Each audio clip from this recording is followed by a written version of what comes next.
आप सभी का तेज सिविल के ऑनलाइन प्लेटफॉर्म पर बहुत बहुत स्वागत है और आप सभी को बहुत बहुत नमस्कार। हमारे जो क्यूबिट डे चैलेंज चल रहे थे उसके बाद जो अपना इंडियन हिस्ट्री का फुल टेस्ट हुआ था उसका जो है एक्सप्लेनेशन अपन कर लेते, ठीक है। और आज आपके सामने जो ये पीडीएफ है, ये पीडीएफ इसलिए है कि जो अभ्यर्थी हमसे टेस्ट सीरीज के माध्यम से जो जुड़े हुए हैं उनके पास जो पीडीएफ सॉल्यूशन जो जाता है वो है, तो एक बार इसका भी आप दृष्टिगोचर कर लीजिए इसको भी, ठीक है। पहला प्रश्न क्या है अपना? पहला प्रश्न है कि आजीवक संप्रदाय से संबंधित निम्न कथनों पर हमें क्या करना है, विचार करना है। और इस संप्रदाय की स्थापना मखली घोषाल द्वारा ईसा पूर्व 6वीं शताब्दी में की गई थी। बिल्कुल की गई थी, ये हमारा सही है। ये संप्रदाय नियतत्ववाद की नियति और भाग्य के सिद्धांत पर आधारित है। बिल्कुल है। ये बौद्ध धर्म और जैन धर्म के विरोधी थे तथा नास्तिक थे। बिल्कुल थे, ये भी सही है। और ये आत्मा के भौतिक स्वरूप में विश्वास नहीं करते थे, ये गलत है, करते थे। आत्मा के जो आजीवक संप्रदाय है, ठीक है, कौन करते हैं? इस संप्रदाय की स्थापना करते हैं मखली घोषाल। कब करते हैं? 6वीं शताब्दी ईसा पूर्व के अंदर, ठीक है। और जो ये संप्रदाय है ये नियति या फिर भाग्य के सिद्धांत पर आधारित है। इनका मानना है कि किसी भी व्यक्ति की कोई स्वतंत्र इच्छा नहीं होती, ठीक है। जो कुछ भी है, जो कुछ भी हो रहा है या फिर जो कुछ भी घटित होगा वो सब कुछ तय है, वो सब कुछ क्या है, निर्धारित है, ठीक है। कर्म को ये नहीं मानते, क्योंकि अगर सब कुछ अगर तय है तो कर्म करना भी क्या है, कोई उसका भी कोई परिणाम नहीं है। इसलिए कर्म को क्या मानते हैं? कर्म को प्रामक मानते हैं, ठीक है। इन्होंने भी बुद्धिज्म और जैनिज्म की तरह वेदों का खंडन किया, वेदों को नहीं मानते थे। लेकिन जो ये है, ये जैनिज्म की तरह आत्मा, किसी जीव के अंदर जो आत्मा का अस्तित्व है उसको स्वीकार करते हैं। आत्मा के भौतिक रूप को ये क्या करते हैं, स्वीकार करते हैं, उसके अंदर ये विश्वास करते हैं। तो इसके अंदर अपने क्या हो गया, चौथा गलत हो गया। एक दो और जो 3 है वो अपना क्या है, सही, ठीक है। अगला प्रश्न क्या है? ये जो है इसकी एक्सप्लेनेशन होती है, कहां से प्रश्न आया है, क्या उसका सोर्स है, वो भी है, वो भी अपन आगे देखते हुए चलेंगे। दूसरा प्रश्न क्या है अपना? निम्न में से उत्तर प्रदेश के श्रावस्ती का संबंध है, ठीक है। श्रावस्ती कहां पर है? उत्तर प्रदेश के अंदर है। और निम्न में से इस श्रावस्ती से संबंध किस किसका? हमारा ऑप्शन क्या है?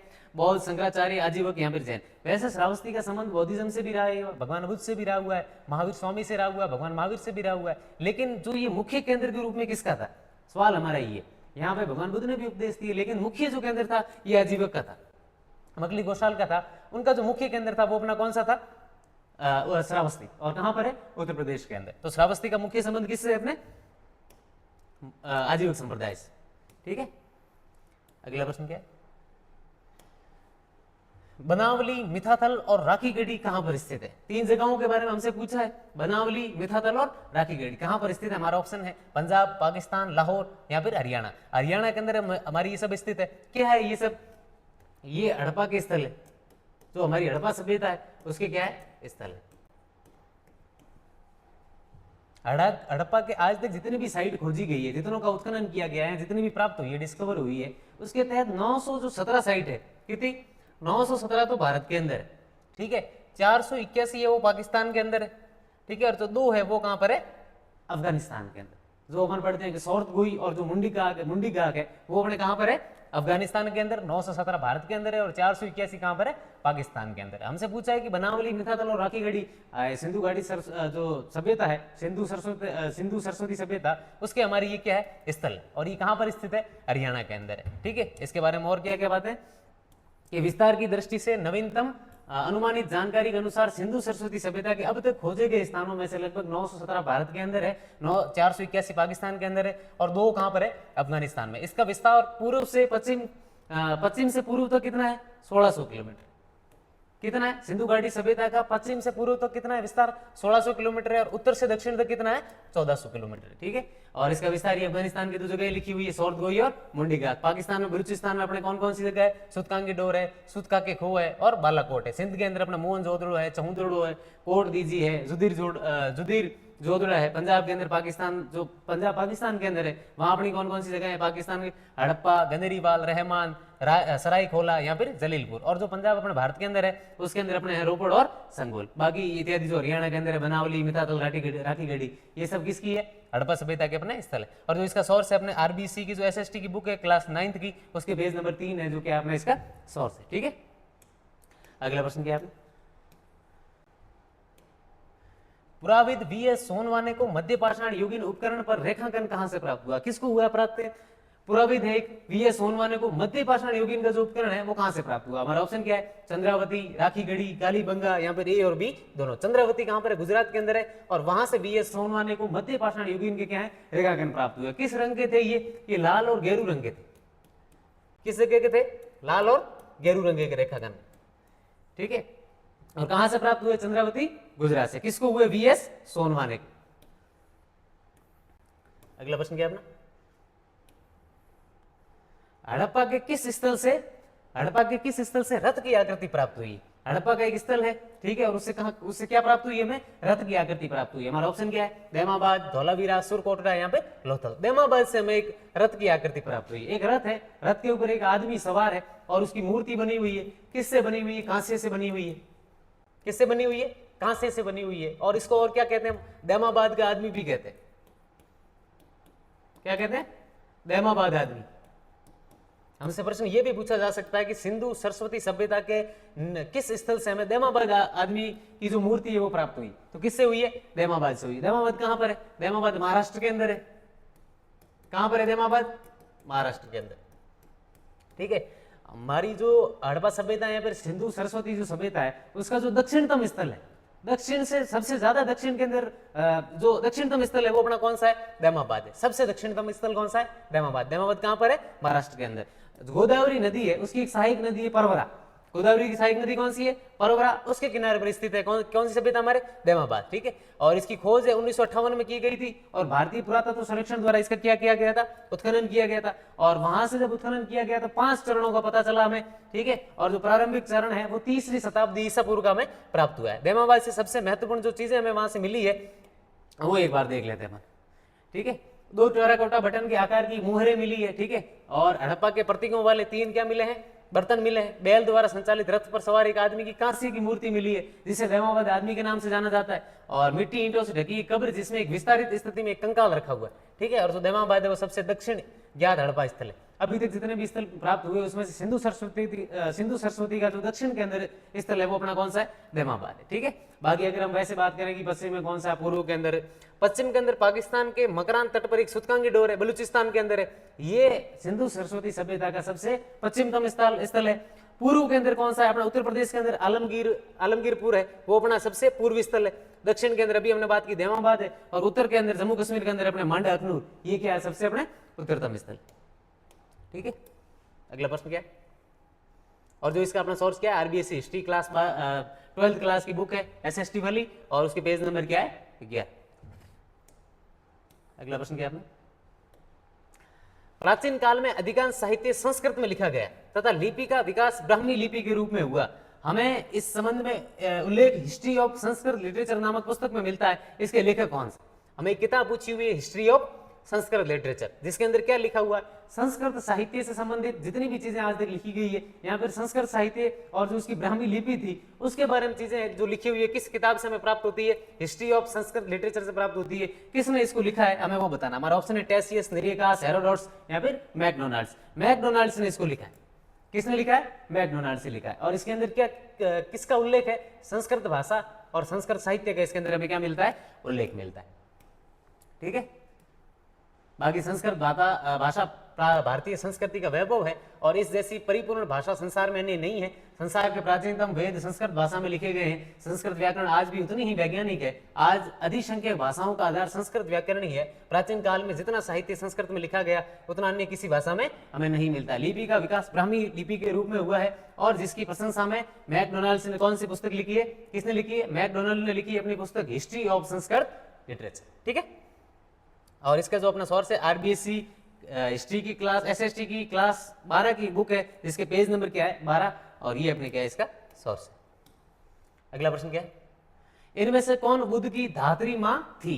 यहाँ पर कौन है जो बुद्ध का उन्होंने पालन पोषण किया था? कौन है जो बुद्ध की धात्री माँ थी? हमारा ऑप्शन है पूर्णा, गजलक्ष्मी, माया या फिर माँ प्रजापति गौतमी। जो धात्री माँ थी वो कौन थी? माँ प्रजापति गौतमी। बुद्ध की माता जी जब अपने पीहर की तरफ जा रहे थे और बीच में बुद्ध का जन्म हो जाता है। भगवान बुद्ध का जब जन्म हुआ तो उनके 7 दिन बाद ही इनकी माता की क्या हो जाती है, मृत्यु हो जाती है। और उनकी माता की मृत्यु के बाद उनका जो पूरा पालन पोषण है वो किसने किया था, महाप्रजापति गौतमी ने किया था। ठीक है। और सिद्धार्थ के बारे में भगवान बुद्ध के बारे में, यहाँ पर सिद्धार्थ के बारे में हम और पढ़े तो क्या लिखा हुआ है, इनके बचपन का नाम क्या था, भगवान बुद्ध के बचपन का नाम क्या था, सिद्धार्थ था। और अपने कुल का जो गोत्र था वो गौतम होने के कारण इन्हें क्या कहा गया, गौतम। और इनके पिता का नाम शुद्धोधन था, शुद्धोधन, और माता का नाम क्या था, माया देवी। जब माया देवी अपने पिता के यहाँ जा रही थी तब मार्ग में ही लुम्बिनी वन में बुद्ध का क्या हो गया था, जन्म हुआ। और दुर्भाग्यवश इनके जन्म के 7 दिन बाद इनकी माता का स्वर्गवास हो गया। अतः उनका लालन पालन और उनकी विमाता उनकी मौसी प्रजापति गौतमी ने किया था। ठीक है। अगला प्रश्न क्या आपने, साधारण कथन दिया हुआ है और कारण दिया हुआ है। क्या दिया हुआ है, कथन दिया हुआ है और कारण दिया हुआ है। वही बताना है कि कथन कारण की सही व्याख्या करता है, यहाँ पर नहीं करता है। साधारण जन भी महावीर और उनके अनुयायियों की शिक्षाओं को समझ सके, ये हमारा क्या है, कथन है। कारण क्या है, महावीर और उनके अनुयायियों ने अपनी शिक्षा प्राकृत भाषा के अंदर दी। क्या कथन और कारण दोनों सही है, यहाँ पर जो कारण है वो कथन की सही व्याख्या करता है, बिल्कुल करता है।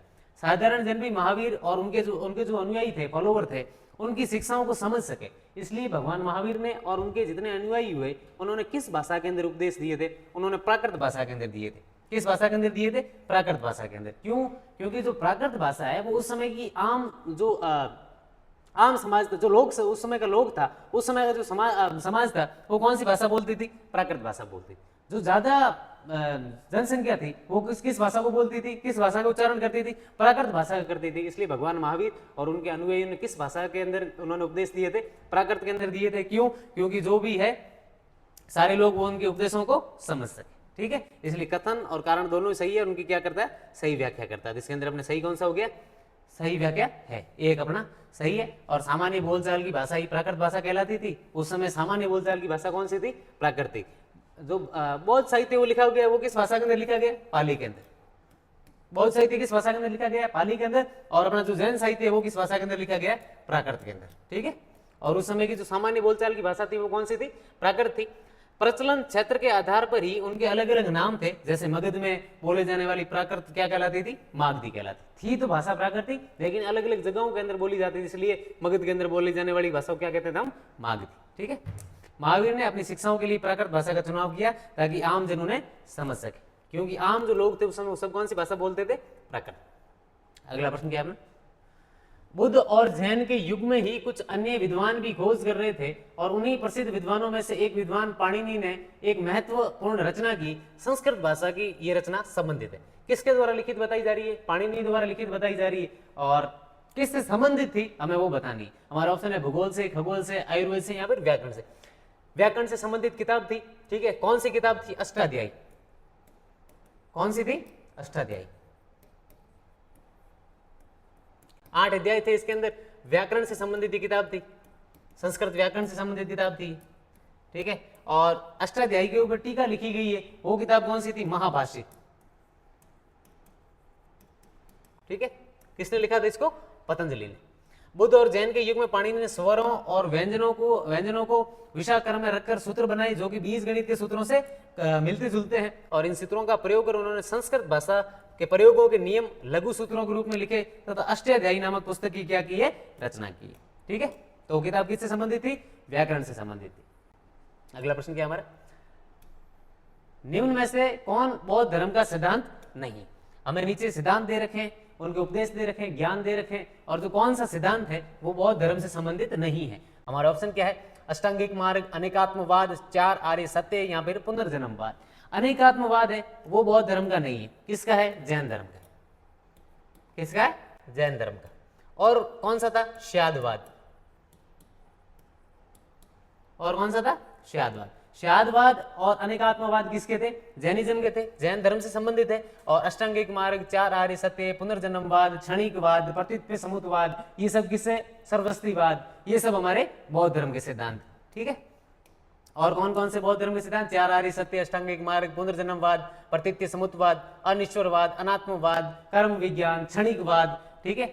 और क्रियाकारी सिद्धांत भी, ये सब हमारे किससे संबंधित है, बौद्ध धर्म से। अगला प्रश्न क्या अपना, निम्नलिखित में से कौन सा युग्म सही सुमेलित नहीं है? संस्थापक दे रखे हैं और सामने संप्रदायों के नाम दे रखे हैं।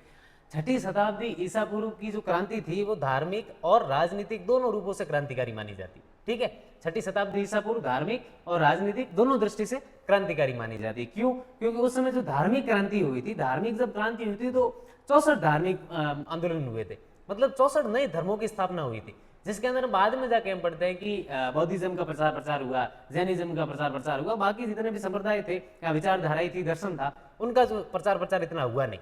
ठीक है, जैनिज्म और बौद्धिज्म ने अपना खूब प्रचार प्रचार किया, बाकियों का नहीं हुआ। उनमें से कुछ एक है जो अपन पढ़ लेते। संस्थापक मखली घोषाल ने आजीविक संप्रदाय की स्थापना की थी, बिल्कुल की थी, हम अभी बढ़ गए थे। ठीक है, संजय वेलेटपुत ने संदेहवादी की थी। ठीक है, अजित केश कमलिन ने उच्छेदवादी की थी। ठीक है, और पूर्ण कश्यप ने अनुवाद की थी। नहीं, पूर्ण कश्यप ने अनुवाद नहीं, अक्रियावाद की थी। किसकी स्थापना की थी? अक्रियावाद। पूर्ण कश्यप ने जो अक्रियावाद दिया, ये कहीं ना कहीं चारवाक दर्शन या फिर हम जो आजीवक संप्रदाय का था उनकी विचारधारा के आसपास था। ठीक है, इनका भी मानना यही था कि कर्म कुछ है नहीं, सब कुछ पहले से तय है, आप कुछ कर्म करके नया कोई भी कार्य नहीं कर सकते, जो सब कुछ है वो क्या है? तय है। पूर्ण कश्यप ने कौन सा दर्शन दिया था? यहाँ पर किसकी स्थापना की थी? कौन से संप्रदाय की थी? अक्रियावाद की थी। पूर्ण कश्यप ने घोर अक्रियावाद की स्थापना की और इनके अनुसार कर्मों का व्यक्ति के ऊपर कोई प्रभाव नहीं पड़ता है। पूर्ण कश्यप ने क्या बोला है कि कर्मों का व्यक्ति के ऊपर कोई प्रभाव नहीं पड़ता है। और इन्होंने श्रावस्ती के अंदर जल समाधि ली थी। हमसे ये पूछा जाए कि किसने श्रावस्ती के अंदर जल समाधि ली थी, किस संस्थापक ने ली थी? तो पूर्ण कश्यप ने ली थी। ठीक है, और इनका संप्रदाय कौन सा था? अक्रियावाद। बाकी अगर हम देखें, अजित केश कमलिन भारत के प्रथम भौतिकवादी चिंतक थे। ठीक है, और उच्छेदवादी संप्रदाय के संस्थापक थे। इनका दर्शन चारवाक से मिलता जुलता है। संजय वेलेटपुत संदेहवादी, अनिश्वरवादी, अज्ञवादी थे। इन्होंने ना तो किसी मत को स्वीकार किया और ना ही खंडन किया। प्रसिद्ध बौद्ध भिक्षु थे सारिपुत्र ने कौन सी किताब लिखी थी? सारिपुत्र प्रकरण, जो हमने कहाँ बात की थी? क्यूबिट के अंदर। और महामोदग्लायन ने बौद्ध होने से पहले इनके क्या थे? शिष्य थे। और प्रबुद्धचायन नित्यवादी थे। इनके अनुसार संसार में 7 तत्व। ये जो आप उस समय अपन दर्शन पढ़ते हैं, अपने क्यूबिट के अंदर पढ़ा था, इसके ऊपर पूरी बात की थी। अगला प्रश्न क्या आपने? थेरी गाथा के संबंध में कौन सा कथन सत्य है? ये किताब के बारे में हमें दे रखा है, कुछ एक रचना के बारे में दे रखा है थेरी गाथा, और उसके बारे में हमें सत्य कथन बताना है। ये सूत्र पिटक का हिस्सा है? बिल्कुल है। थेरी गाथा है जो सूत्र पिटक का एक हिस्सा है। इसमें भिक्षुणियों द्वारा रचित छंदों का संकलन किया गया है? बिल्कुल किया गया। ये सही। ये विनय पिटक का हिस्सा है? नहीं। जब हमने देखा कि सूत्र पिटक का हिस्सा है तो फिर विनय पिटक का हिस्सा कैसे हो सकता है? तो तीसरा हमारा गलत हो गया। इसमें महिलाओं के सामाजिक और आध्यात्मिक अनुभवों के बारे में अंतर्दृष्टि मिलती है? बिल्कुल मिलती है। तो इसके अंदर अपने सही कौन सा हो गया? 1, 2 और 4। जो थेरी गाथा है ये सूत्र पिटक का हिस्सा है, सूत्र पिटक के अंदर लिखित है। और महिलाओं द्वारा लिखित साहित्य का अगर हमारे पास कोई प्राचीनतम प्रमाण है तो वो कौन सा है? थेरी गाथा है। और इसके अंदर उस समय के महिलाओं की सामाजिक और जो आध्यात्मिक स्थिति थी, ठीक है, और यहाँ से उनके सामाजिक और आध्यात्मिक अनुभव थे, एक्सपीरियंस थे, उन सब का हमें क्या मिलता है? इसके अंदर संकलन मिलता है।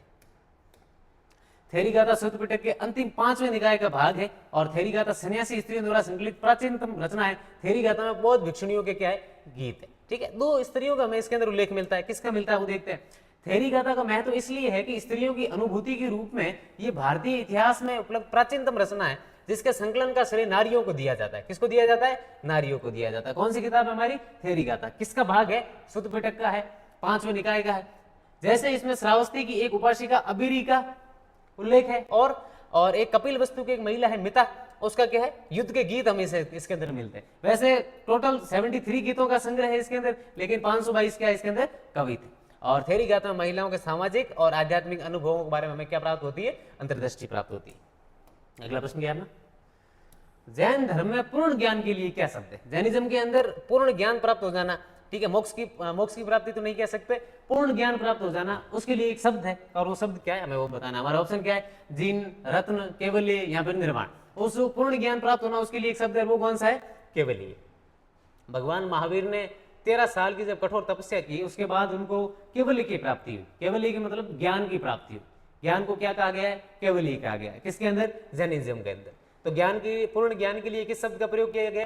केवल्य का। और जब उनको केवल्य की उनको प्राप्ति हो गई, उसके बाद लोगों द्वारा उनको एक तो कहा गया जिन और एक कहा गया निर्ग्रंथ। क्या कहा गया? जिन और निर्ग्रंथ। जिन का मतलब होता है जीतने वाला। क्या होता है? जीतने वाला। ठीक है। और दीर्घ ग्रंथ का मतलब होता है संदेह मुक्त। क्या होता है? संदेह मुक्त। जीतने वाला कोई इन्होंने किसी दुनिया के किसी बहुत बड़े क्षेत्र को नहीं जीता था। जीतने का मतलब होता था कि इन्होंने खुद के ऊपर क्या पा ली? जीत पा ली। अब जो है ये इनकी जितने भी इच्छाएं थी, आशाएं थी, तृष्णाएं थी, वो सब क्या हो चुकी? खत्म हो चुकी थी। इनके जितने भी प्रश्न थे उन सब के इनको क्या मिल गए? उत्तर मिल गए। इसलिए इनको क्या कहा गया? संदेह मुक्त। अब इनको किसी भी प्रकार का संदेह नहीं है और इन्होंने खुद के ऊपर विजय पाई, इसलिए इनको क्या कहा गया? जीन या जीतने वाला। अगला प्रश्न क्या हमारा? मौर्य निम्नलिखित को सुमेलित करना है और मौर्य प्रशासन में अधिकारी दे रखे हैं, ठीक है। और सामने जो थे वो क्या करते थे हमें वो बताना है, ठीक है। समाहर्ता था, वो किसको कहा जाता था? समाहर्ता महासंग्राहक को कहा जाता था, ठीक है। राजकोष का अधिकारी हुआ करता थी, या राजस्व का अधिकारी किसका? राजस्व का अधिकारी।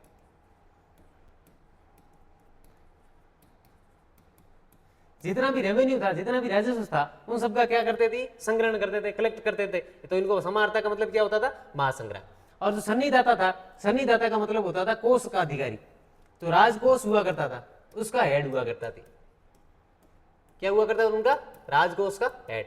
उनको क्या कहते थे? सन्निदाता। और जो समाहर्ता वो महासंग्राहक या फिर राजस्व अधिकारी। और जो कर्मांतिक है, कर्मांतिक होता था खानों का प्रमुख। खाने हुआ करती थी, उनके प्रमुख को क्या कहा जाता था? कर्मांतिक। और जो व्यावहारिक है वो हुआ करता था मुख्य न्यायाधीश, ठीक है। व्यावहारिक को उस समय क्या कहा जाता था? मुख्य न्यायाधीश, ठीक है। किस समय की प्रशासन परंपरा है ये? मौर्यकालीन, ठीक है। बाकी इसके अंदर एक और है प्रदेष्टा। प्रदेष्टा हुआ करती थी, वो भी क्या हुआ करता था? न्यायालय हुआ करता था। कंटक शोधन न्यायालय कहा जाता है इनको। और इसके अंदर क्या होते थे? फौजदारी न्यायालय। व्यवहारिक जो हमने पढ़ा था मुख्य न्यायाधीश के लिए जो धर्मस्थलीय न्यायालय होता था, यहाँ पर दीवानी न्यायालय का प्रधान था। मौर्यकालीन के अंदर जो दीवानी न्यायालय का प्रधान था उसको क्या कहा जाता था? व्यावहारिक। और जो फौजदारी न्यायालय का प्रमुख हुआ करता था उसको क्या कहता था? प्रदेष्टा। प्रदेष्टा का और यहाँ पर न्यायालय हुआ करता था वो कौन सा था? कंटक शोधन। और जो उसका प्रमुख था उसको क्या कहते थे? प्रदेष्टा, ठीक है। अगला प्रश्न क्या अपना?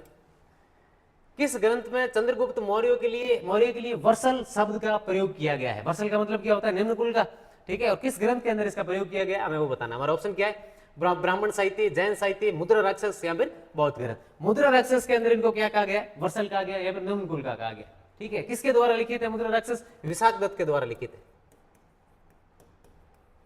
किसके द्वारा लिखित है?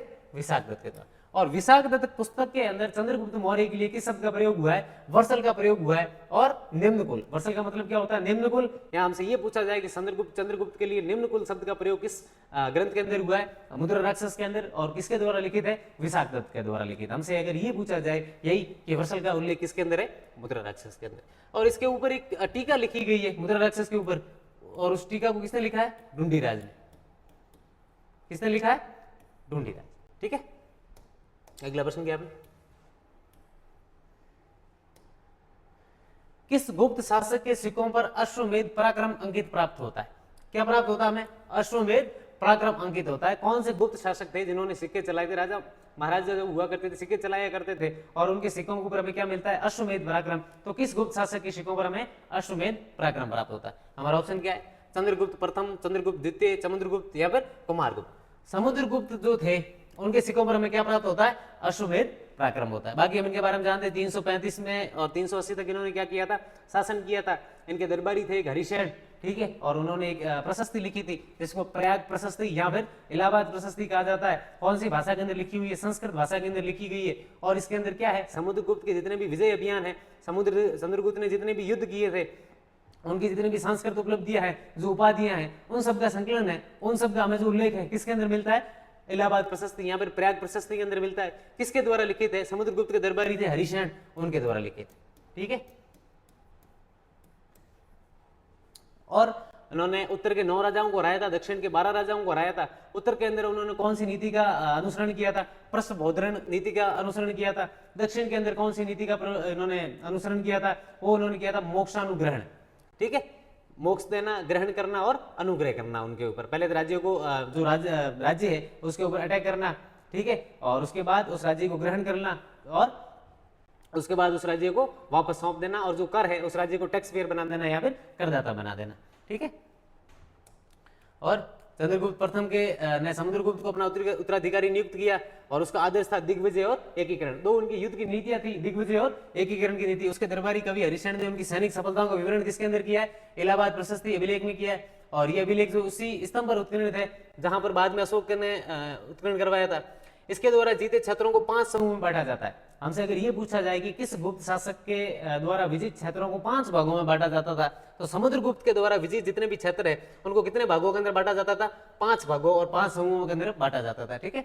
इलाहाबाद प्रशस्ति के अनुसार उन्होंने कभी भी किसी युद्ध को नहीं हारा था। हरिश्चंद्र द्वारा लिखित जो इलाहाबाद प्रशस्ति है उसके अनुसार समुद्रगुप्त ने कभी भी किसी युद्ध को नहीं हारा था और समुद्रगुप्त के पास एक शक्तिशाली नौसेना भी थी। हम जब भी नेवी की बात आती, नौसेना की बात आती है, हमें लगता है कि नहीं दक्षिण के अंदर राजराज प्रथम, राजेंद्र प्रथम उन्हीं के पास थी, चोलों के पास ही थी। नहीं, समुद्रगुप्त के पास भी क्या थी? नौसेना थी, जिससे उन्होंने विदेशों के अंदर संबंध जो थे उनको क्या बनाया था? सुदृढ़ किया था। समुद्रगुप्त ने अश्वमेध यज्ञ भी किया था और उसके अंदर हमें क्या मिलता है? अश्वमेध पराक्रम लिखा हुआ मिलता है। ललित कलाओं के अंदर निपुण भी था और जो इलाहाबाद प्रशस्ति थी उसके अंदर भी समुद्रगुप्त की एक उपाधि प्राप्त होती है, वो कौन सी थी? कविराज। ठीक है। विद्या अनुरागी था, दरबार के अंदर महान कवि रहा करते थे इनके। ठीक है। और इनका जो सोर्स है अपने आरबीएससी हिस्ट्री की क्लास 12 की बुक है, उसका पेज नंबर कौन से है? 26 और 27। उसका ये क्या है अपने इसका सोर्स। अगला प्रश्न क्या है? समुद्रगुप्त से संबंधित निम्न कथनों पर हमें क्या करना है? विचार करना है और असत्य कथन का हमें क्या करना है? चयन करना है। दिग्विजय और एकीकरण नीति का संबंध समुद्रगुप्त से है, हमें अभी पढ़ा था। उनकी युद्ध की 2 नीतियां हुआ करती थी, दिग्विजय की नीति और एकीकरण की नीति। उनके दरबारी कवि हरिश्चंद्र ने उनकी सफलताओं का विवरण इलाहाबाद प्रशस्ति अभिलेख में किया है। अभी हमने बात की थी इलाहाबाद प्रशस्ति की पूरी किसने लिखी है? हरिश्चंद्र ने लिखी है। बिल्कुल किया गया, तो ये भी हमारा सही है।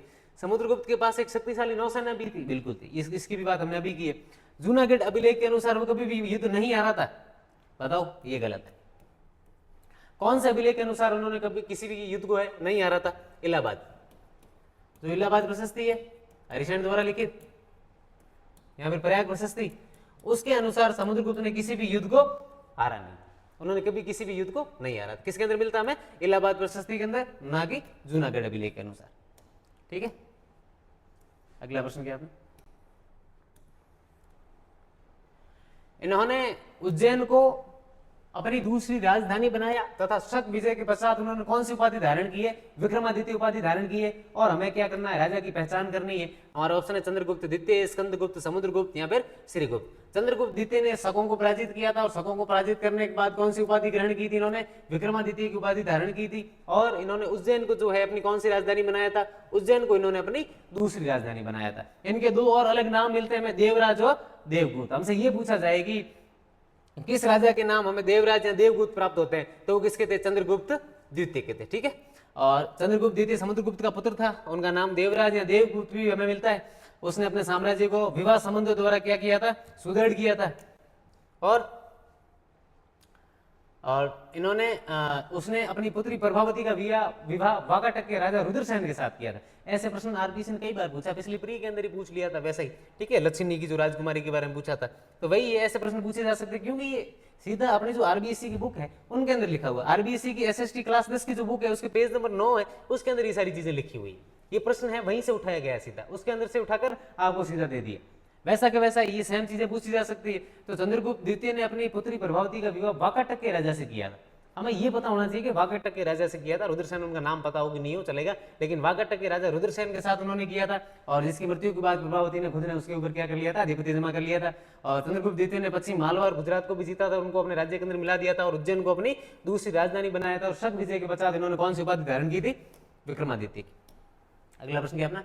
मुंडित सिर वाली गुप्तकालीन बुद्ध मूर्ति हमें कहां से मिलती है? ठीक है। किसका पूछा है? भगवान बुद्ध की हमें एक मूर्ति प्राप्त होती है जो मुंडित सिर की है। और कहां से प्राप्त होती है हमें वो बताना है। हमारा ऑप्शन क्या है? एरण मध्य प्रदेश, मानकुंवर प्रयाग, जूनागढ़ गुजरात या उज्जैन मध्य प्रदेश। मानकुंवर है, प्रयागराज यहाँ पर इलाहाबाद के अंदर है। इलाहाबाद के दूसरा नाम प्रयाग है, तो हमें मानकुंवर कहां पर है? इलाहाबाद, यहाँ पर प्रयाग के अंदर है, प्रयागराज के अंदर है। और वहां से हमें भगवान बुद्ध की जो है मुंडित सिर की हमें क्या प्राप्त होती है? मूर्ति प्राप्त होती है। ठीक है। किसके काल की है? कुमारगुप्त के समय जो मथुरा शैली का जो है विकास हुआ था उसके अंदर है। और अभय मुद्रा के सिंहासन पर ये क्या है? मूर्ति आसीन है। अगला प्रश्न क्या? गुप्त वंश के किस राजा को नालंदा विश्वविद्यालय का संस्थापक माना जाता है? ठीक है। गुप्त वंश के एक शासक है जिसको नालंदा विश्वविद्यालय का क्या संस्थापक माना जाता है? हमारे ऑप्शन क्या है? चंद्रगुप्त प्रथम, कुमारगुप्त, स्कंदगुप्त या फिर समुद्रगुप्त। कुमारगुप्त को जो है नालंदा विश्वविद्यालय का क्या माना जाता है? संस्थापक माना जाता है। ठीक है, गुप्त वंश के कुमार गुप्त ने नालंदा विश्वविद्यालय का संस्थापक माना जाता है और इसका अपना सोर्स क्या, आरबीसी एसएससी क्लास 10 की बुक है, पेज नंबर 9 है।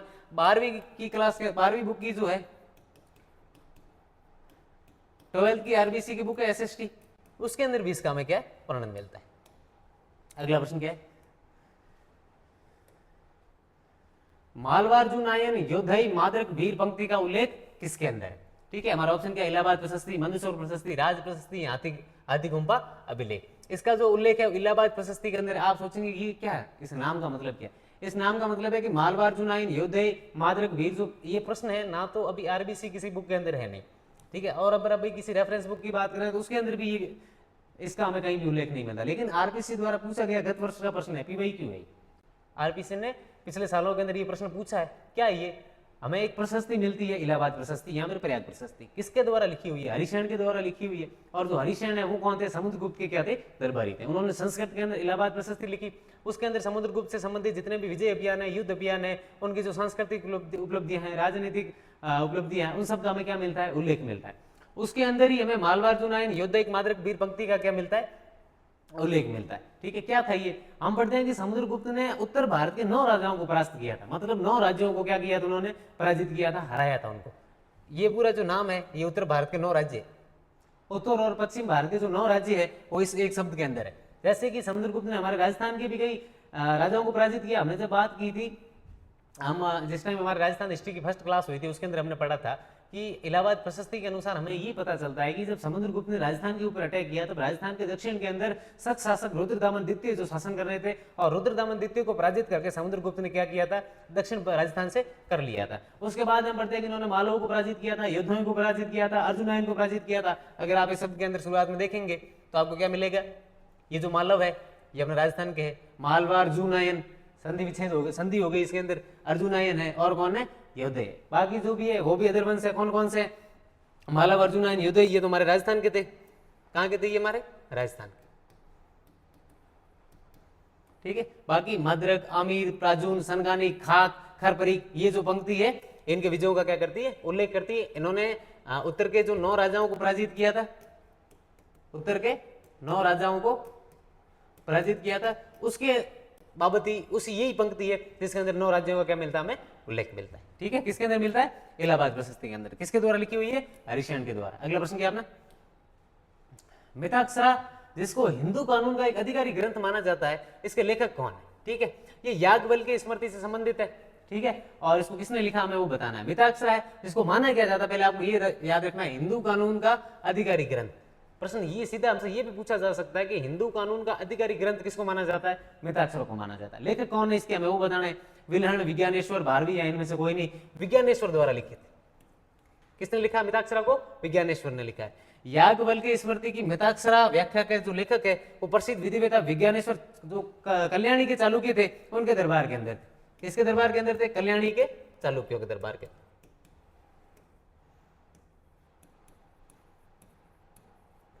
जो कल्याणी के चालुक्य थे उनके क्या थे? ये दरबार के अंदर थे। ठीक है, और मिताक्षरा जो है इनको हिंदू कानून का क्या माना जाता है? अधिकारी ग्रंथ। अगला प्रश्न क्या है?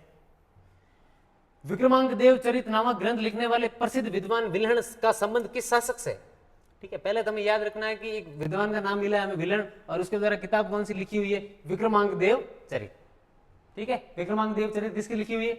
विल्हण की लिखी हुई है। किसके दरबार के अंदर थे हमें वो बताना है। हमारा ऑप्शन है चालुक्य राजा विक्रमादित्य, गुप्त विक्रमादित्य, मेदबाट, मेदबाट यानी अपना जो मेवाड़ वाला वो, मेदबाट के शासक विक्रमादित्य, या फिर इनमें से कोई नहीं। जो चालुक्य राजा विक्रमादित्य थे, ये जो थे विल्हण, ये इनके दरबार के अंदर थे, और इन्हीं विक्रमादित्य के नाम के ऊपर इन्होंने कौन सी लिखी है? विक्रमांक देव चरित। क्यों? क्योंकि विक्रमादित्य की एक उपाधि थी विक्रमांक। क्या थी? विक्रमांक। और विक्रमांक ये क्या थे? विल्हण दरबारी कवि थे, तो विक्रमांक देव चरित इन्होंने क्या लिखी थी? किताब लिखी थी।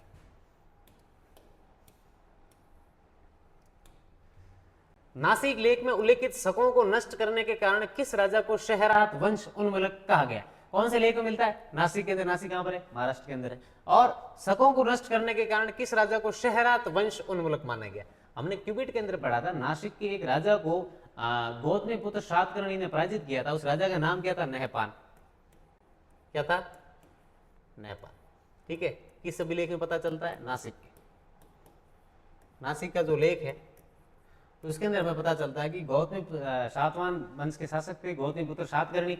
उन्होंने नासिक के राजा नहपान को क्या किया था, पराजित किया था, और वहाँ उन्होंने अपने सत्ता की क्या की थी, स्थापना की थी। और इसके जो है हमें प्रमाण क्या मिलते हैं कि वहाँ जो सिक्के प्राप्त हुए उन सिक्कों के अंदर ऊपर लिखा हुआ क्या है, सातवाहन। सातवाहनों के पूरे भारत के अंदर जितने भी सिक्के प्राप्त होते हैं, सिक्कों के ऊपर दो चीजें लिखी हुई, एक तो पुलुवामी, क्या लिखी हुई है, पुलुवामी शब्द अगर किसी सिक्कों के ऊपर मिल जाए तो वो किसके हैं, सातवाहनों के, और मिल जाए सातकर्णी। सातकर्णी और पुलुवामी अगर ये दो शब्द मिल जाए तो ये किसके हैं, सातवाहनों के। ठीक है, अगला प्रश्न क्या अपना,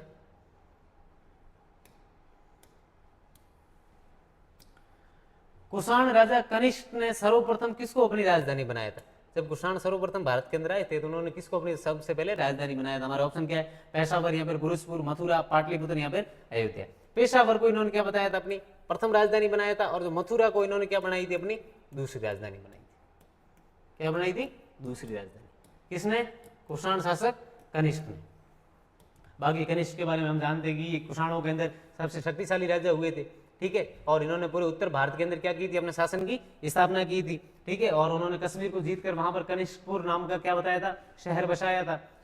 ठीक है, और कश्मीर के अंदर कुंडलवन में बौद्धों की जो चतुर्थ संगीति हुई थी उसकी भी अध्यक्षता किसने की थी, कुषाण शासक कनिष्क ने की थी। ठीक है, प्रथम राजधानी पेशावर, दूसरी राजधानी मसूरा थी।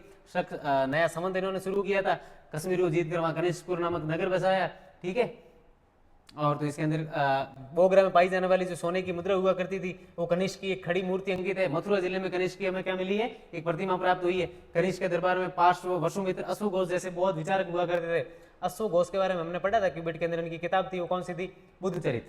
ठीक है, और जिसमें भगवान बुद्ध की जितनी भी कहानियां उन सबका उल्लेख है। बौद्ध धर्म की जो महायान शाखा का अभ्युदय हुआ था किसके काल के अंदर हुआ था, कनिष्क के समय हुआ था। और उत्तर भारत में कुषाण शासकों की सत्ता लगभग 230 ईस्वी तक बनी रही, और इस समय रोम से भारत का व्यापारी काफी लाभ स्थिति में था, जिससे भारत में क्या हुई थी, आर्थिक समृद्धि।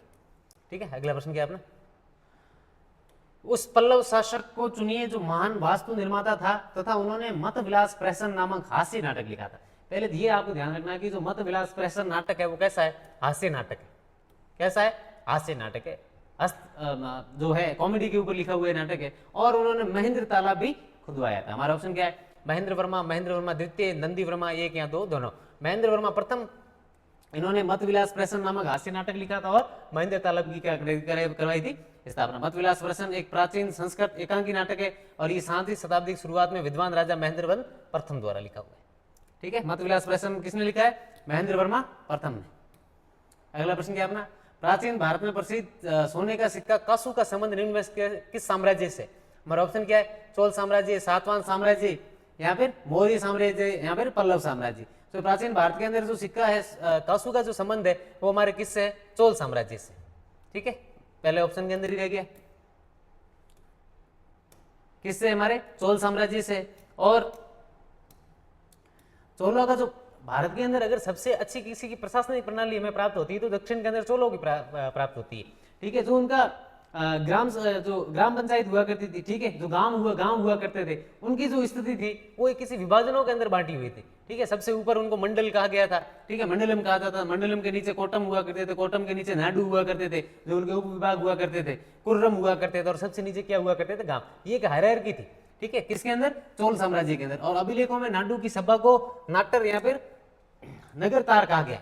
गांव के जो प्रतिनिधि थे वो प्रतिवर्ष नियमित निर्वाचित होते थे, और प्रत्येक मंडलम को तो स्वायत्त प्राप्त थी, लेकिन राजा को नियंत्रित करने के लिए कोई भी केंद्रीय विधानसभा नहीं थी। भूमि की उपज का लगभग 6वां भाग सरकार को लगान के रूप में जाता था, अनाज यहाँ पर स्वर्ण मुद्रा के रूप में। और चोल राज्य में प्रचलित सोने का सिक्का कासू जो कितने औंस का था, 16 औंस का था।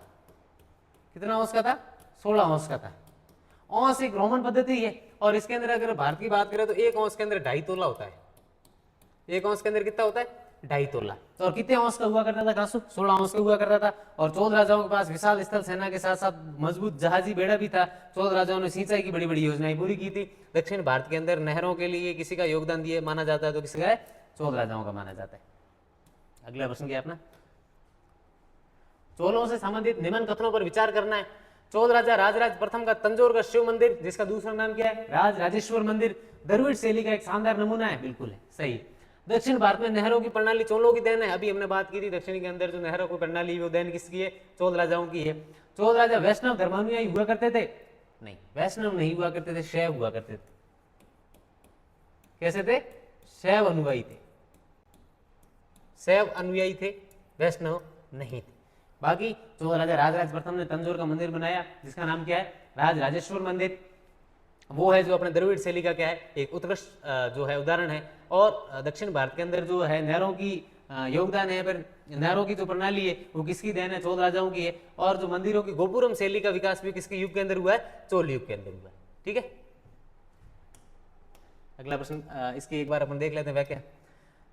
चोलों ने पल्लवों की स्थापत्य कला को आगे बढ़ाया, क्योंकि हम पढ़ते हैं कि चोल पहले किसके अधीन शासन कर रहे थे, पल्लवों के अधीन शासन कर रहे थे 9वीं शताब्दी तक। 9वीं शताब्दी में पढ़ते हैं चोल राज्य के संस्थापक कौन थे, विजयालय। और विजयालय की राजधानी कौन सी थी, उरैयर। कौन सी थी, उरैयर। पल्लवों के अधीन रहकर उरैयर के अंदर विजयालय क्या कर रहे थे, शासन। उनके बाद इनके शासन होता है एक प्रांतक प्रथम।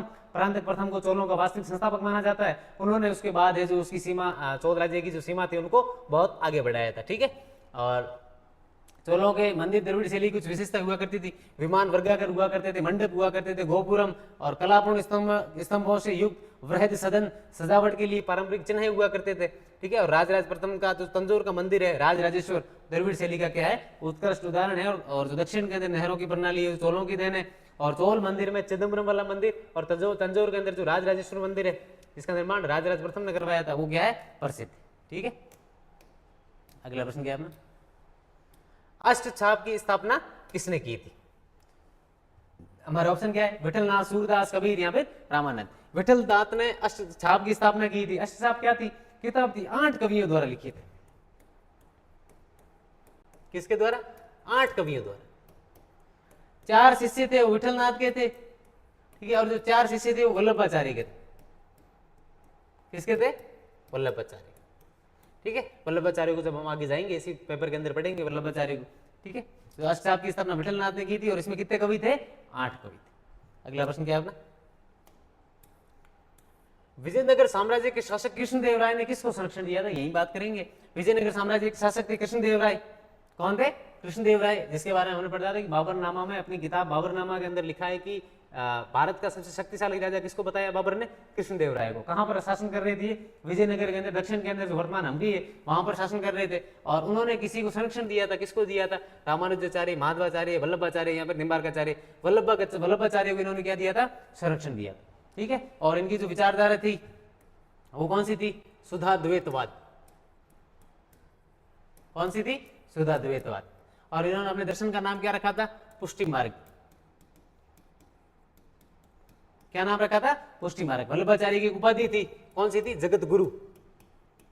वल्लभाचार्य की उपाधि कौन सी थी, जगत गुरु। इन्होंने 3 किताबें लिखी थी, कौन कौन सी, सुबोधिनी, सिद्धांत रहस्य और भक्तवर्धिनी। तीनों ध्यान रखना आपको, सुबोधिनी, भक्तवर्धिनी और पर सिद्धांत रहस्य। और इन्होंने भगवान श्री कृष्ण की यश लीला का जो था उनका क्या किया करते थे, गान किया करते थे। अगला प्रश्न है, प्रस्थानत्रयी में कौन शामिल नहीं है। ठीक है, हमारा ऑप्शन उपनिषद, ब्रह्मसूत्र, गीता या फिर वेद। जो वेद है वो प्रस्थानत्रयी के अंदर शामिल नहीं। ठीक है, प्रस्थानत्रयी के अंदर कौन कौन शामिल है, उपनिषद है, ब्रह्मसूत्र है और गीता है। उपनिषद हुआ करते थे वो कौन सा हुआ करता था, श्रुति प्रस्थान। कौन सा, श्रुति प्रस्थान। ब्रह्मसूत्र है वो न्याय प्रस्थान। कौन सा प्रस्थान, न्याय प्रस्थान। और जो गीता है वो कौन सा हुआ करता था, स्मृति प्रस्थान। स्मृति प्रस्थान का इनका सबका मतलब ये है कि अगर हम रामायण और महाभारत की बात करें तो उस समय से लिखित नहीं है, मतलब कि तब से सिर्फ बातें चली आ रही, स्मृति के अंदर बात चली आ रही, श्रुति या फिर सुनाने से संबंधित बातें चली आ रही है कि किसी ने हमें बताया है। आज तक हम सिर्फ श्रुति ज्ञान ही लेते हुए आ रहे हैं, मतलब सुनने का ही ज्ञान लेते हुए आ रहे हैं, कभी उस चीज को लिखा नहीं गया। रामायण महाभारत की बात करें गुप्त काल के आसपास ही चीजों को लिखा गया, लेकिन उससे पहले के पूरे लोगों के अंदर यहाँ पर हर एक आदमी को उस चीज के बारे में पता है। भगवान राम को पता है, राम का पता है, रावण का पता है, पूरी कहानी का पता है, लेकिन लिखित कहीं भी नहीं। ठीक है, तो वो सब हमारी श्रुति के अंदर थी, वो सारी हमारी स्मृतियों के अंदर थी, तो उसको हमने क्या बोल दिया, प्रस्थानत्रयी। ठीक है, और जो उपनिषद हुआ करते थे वो क्या थे, श्रुति प्रस्थान, ब्रह्मसूत्र न्याय प्रस्थान और जो गीता थी वो स्मृति प्रस्थान। अगला प्रश्न क्या है, बाबा फरीद किसके शिष्य थे? ठीक है, किसके बारे में पूछा हमें? बाबा फरीद, जिनका रियल नाम क्या था? मसूद गंजे शकर। ये इनका क्या था? मसूद गंजे शकर बाबा फरीद का रियल नाम था, वास्तविक नाम था। और ये किसके शिष्य थे? हमारा ऑप्शन क्या? कुतुबुद्दीन बख्तियार काकी, सदरुद्दीन आरिफ, निजामुद्दीन औलिया या फिर शेख मासूम। कुतुबुद्दीन बख्तियार जो काकी थे, इनके क्या थे? ये शिष्य थे। किस सिलसिले से थे कुतुबुद्दीन बख्तियार काकी? चिश्ती। ठीक है, हमने पढ़ा था कि कुतुबुद्दीन ऐबक ने जो कुतुब मीनार का निर्माण कराया है, किसको समर्पित किया हुआ है? वो कुतुबुद्दीन बख्तियार काकी को समर्पित किया हुआ, ना कि कुतुबुद्दीन ऐबक ने खुद को समर्पित किया था। ठीक है, और जो इनका बाबा फरीद का रियल नाम क्या था? मसूद गंजे शकर। और इनका जो छत्र था वो कौन सा था? कार्यस्थली कौन सी थी? अजोदर। ठीक है, और कुतुबुद्दीन बाबा फरीद थे, उनके तो दो है। आज भी अपन बॉलीवुड के जो गीत पढ़ते हैं उसके अंदर भी आप बहुत सुनते हो, कागा रे कागा मोरी इतनी अर्ज सुन, चुन चुन खाइयो मांस, दो नैना मत खाइयो बस मोहे पिया मिलन की आस। अगला प्रश्न क्या? प्रबंधन भक्ति आंदोलन का जो आदि ग्रंथ माना जाता है, मूलतः किस भाषा के अंदर लिखा गया? हमारा ऑप्शन है तमिल, तेलुगु, संस्कृत या फिर हिंदी। तमिल के अंदर लिखा गया। ठीक है, और जो प्रबंधन भक्ति आंदोलन है, किस संतों के द्वारा लिखा गया? आलवार संतों के द्वारा लिखा गया। ठीक है, 4000 पद्यों का संकलन है इसके अंदर। कितने पद्यों का संकलन है? 4000। 4000 पद्यों का हमें क्या मिलता है? इसके अंदर संकलन मिलता है। ठीक है, और कब, कौन से समय के अंदर लिखा गया है? 8वीं शताब्दी के अंदर। कौन सी शताब्दी के अंदर? 8वीं शताब्दी के अंदर प्रबंधन भक्ति काव्य जो है दक्ष तमिल भाषा के अंदर लिखा गया है, आलवार संतों द्वारा लिखा गया है, 8वीं शताब्दी के अंदर लिखा गया है। अगला प्रश्न क्या है? विजयनगर साम्राज्य के किस शासक ने गजबेटकर उपाधि, गजबेटकर का मतलब गज यानी हाथी, बेटकर यानी उनका शिकार करने वाला, गजबेटकर हाथियों का शिकारी, गजबेटकर उपाधि का क्या किया था? धारण किया। हमारा ऑप्शन क्या है? देवराय प्रथम, देवराय द्वितीय, हरिहर या इनमें से कोई नहीं। देवराय द्वितीय ने, बुक्का के बेटे थे ये। ठीक है, हरिहर और बुक्का ने सबसे पहले विजयनगर साम्राज्य की स्थापना की थी। दोनों भाई थे और दोनों ने सम्मिलित शासन किया था। हरिहर की जब मृत्यु हो जाती है तो उसके बाद बुक्का जो क्या है राजा बनते हैं, और उसके बाद देवराय द्वितीय जो राजा बनते हैं, उन्होंने कौन सी उपाधि धारण की थी? गजबेटकर की उपाधि धारण की थी। गजबेटकर का मतलब क्या होता है? हाथियों का शिकारी, हाथियों का शिकार करने वाला। यहाँ पर गजबेटकर की उपाधि है विजयनगर के किस शासक ने धारण की थी? तो किसने की थी? देवराय द्वितीय। ठीक है, बाकी देवराय प्रथम को हरिहर द्वितीय की तरह बहमनी सुल्तानों का भी उसमें पराजय मिली थी। ठीक है, और बुक्का के पुत्र देवराय द्वितीय ने शासन किया था। इन्होंने गजबेटकर की उपाधि धारण की। इनके समय 2 यात्री आए थे, एक तो आए थे अबुर रजाक और एक आए थे निकोलो कॉन्टी। देवराय द्वितीय के समय 2 विदेशी यात्री आए थे। कौन कौन आए थे? एक तो आए थे आपके निकोलो कॉन्टी, कहाँ के थे? इटली के। ठीक है, और एक आए थे फारस के दूत जिनका नाम था अब्दुल रजाक। फारस के दूत अब्दुल रजाक, और इटली के जो थे कौन थे? निकोलो कॉन्टी। किसके शासनकाल के अंदर विजयनगर में आए थे? देवराय द्वितीय के शासनकाल के अंदर आए थे। उन्होंने कौन सी उपाधि धारण की थी? गजबेटकर की उपाधि धारण की थी, या फिर हाथियों का शिकारी जो थे उन्होंने उसकी क्या की थी? उपाधि धारण की थी। उनके शासनकाल के अंदर इटली से तो एक कौन आए थे? निकोलो कॉन्टी, और फारस के दूत थे वो कौन आए थे? अब्दुल रजाक। ठीक है, अगला प्रश्न क्या है? दिल्ली सल्तनत का कौन सा शासक लाख बख्श के नाम से भी प्रसिद्ध है? ठीक है, लाख बख्श के नाम से कौन प्रसिद्ध है? हमें ये बताना। और ऑप्शन क्या है? कुतुबुद्दीन ऐबक, इल्तुतमिश, बलबन या फिर फिरोज शाह तुगलक। कुतुबुद्दीन ऐबक का जो नाम था किस नाम से प्रसिद्ध था? लाख बख्श। किस नाम से प्रसिद्ध था? लाख बख्श। ठीक है, और खुद को क्या कहते थे ये? इलबरी तुर्क या फिर गुलाम वंश। कुतुबुद्दीन ऐबक को जब खरीदा गया था तो लाख एक जीतल के अंदर खरीदा गया था, 1 लाख जीतल के अंदर, तो उस वजह से इसका नाम जो लाख बख्श भी बड़ा हो सकता है। इसे लाख बख्श भी कहा जाता है। इन्होंने, इसकी राजधानी कौन सी थी? लाहौर थी। और कुतुबुद्दीन ऐबक के समय एक विद्वान हुआ करते जिनको उन्होंने शरण दी थी, वो कौन थे? हसन निजामी। इंपॉर्टेंट प्रश्न है, ध्यान रखना है। हसन निजामी को संरक्षण किसने दिया था? कुतुबुद्दीन ऐबक ने दिया था। बाकी उनके द्वारा कोई मुख्य काम है तो अपने कुतुब मीनार है, कुतुबुद्दीन बख्तियार काकी के जो है उनको क्या किया था? उन्होंने समर्पित किया था। 75 साल के अंदर बन के रही थी। ये कुतुबुद्दीन ऐबक ने इसका जो है निर्माण शुरू करवाया था, और जो खत्म है किस शासनकाल के अंदर हुआ है? इल्तुतमिश के अंदर, इल्तुतमिश के शासन के अंदर। ठीक है, अगला प्रश्न क्या है? बलबन से संबंधित कथनों पर हमें क्या करना है? विचार करना है। उलूग खान बलबन इल्तुतमिश के चहलगानी नामक तुर्की दासों के प्रसिद्ध दल से संबंधित था? बिल्कुल। ठीक है, इल्तुतमिश ने एक योजना एक पद्धति चलाई थी जिसका नाम क्या था? तुर्कान ए चहलगामी। क्या था? तुर्कान ए चहलगामी या फिर चालीसा दल। ठीक है, दासों से संबंधित था। क्या उसके अंदर उलूग खान उस दल से संबंधित था? बिल्कुल था। उलूग खान कौन था? बलबन था। बलबन का रियल नाम, वास्तविक नाम क्या था? उलूग खान था। और इसने एक सैन्य विभाग दीवाने आरिज का पुनर्गठन किया था? बिल्कुल किया था। किसने किया था? बलबन ने। तो अपने ए और बी जो दोनों है, दोनों सत्य। ठीक है। बाकी अगर इनके बारे में और पढ़ना है तो उल्लुग खान इल्तुतमिश के चहलगानी नामक दूसरी दासों के प्रदेश दिल से संबंधित था। 1265 में ये गद्दी पर बैठा। मंगोलों का सामने करने के लिए इसने एक सैन्य विभाग का गठन किया जो दीवाने हारिस के नाम से था। इसने सिजदा और पैबोस का भी क्या किया था, प्रारंभ किया था। बलबन दिल्ली सल्तनत के प्रशासनिक ढांचाओं के निर्माताओं में से एक था और बलबन की मृत्यु के बाद अमीरों के जो दलीय संघर्ष है वो खूनी रूप में बढ़ गए थे और उसके बाद जलालुद्दीन खिलजी ने स्वयं को क्या राजा घोषित कर दिया था। बलबन का जो राजस्व सिद्धांत था वो क्या था, प्रसिद्ध था। अगला प्रश्न क्या है, अमीर खुसरो ने किस सुल्तान को जनता का चरवाहा की पदवी उपाधि धारण की, उपाधि दी? किस, कौन दे रहे हैं? अमीर खुसरो दे रहे हैं। कौन सी किताब थी उनकी? खजाइन उल फतू। उसके अंदर उन्होंने जनता का चरवाहा है जो किस शासक को बोला है? हमारा ऑप्शन क्या है, जलालुद्दीन खिलजी, अलाउद्दीन खिलजी, मलिक काफूर, यहाँ पर ए और बी दोनों। तो जनता का चरवाहा है वो अलाउद्दीन खिलजी को उपाधि दी है, ठीक है। और कौन कौन सी उपाधि दी हुई है इसको? सिकंदर सानी, क्या दी हुई है? सिकंदर सानी। यहां पे दूसरा सिकंदर, दूसरा सिकंदर। और कौन सी उपाधि थी? ईश्वर की छाया, ईश्वर की छाया। ये आदि उपाधियां अमीर खुसरो ने खजाइन उल फतू के अंदर किसको दी है? अलाउद्दीन खिलजी को दी है। बाकी अलाउद्दीन खिलजी के बारे में हम आगे बढ़ेंगे कि इन्होंने कौन कौन सी विभागों की स्थापना की थी।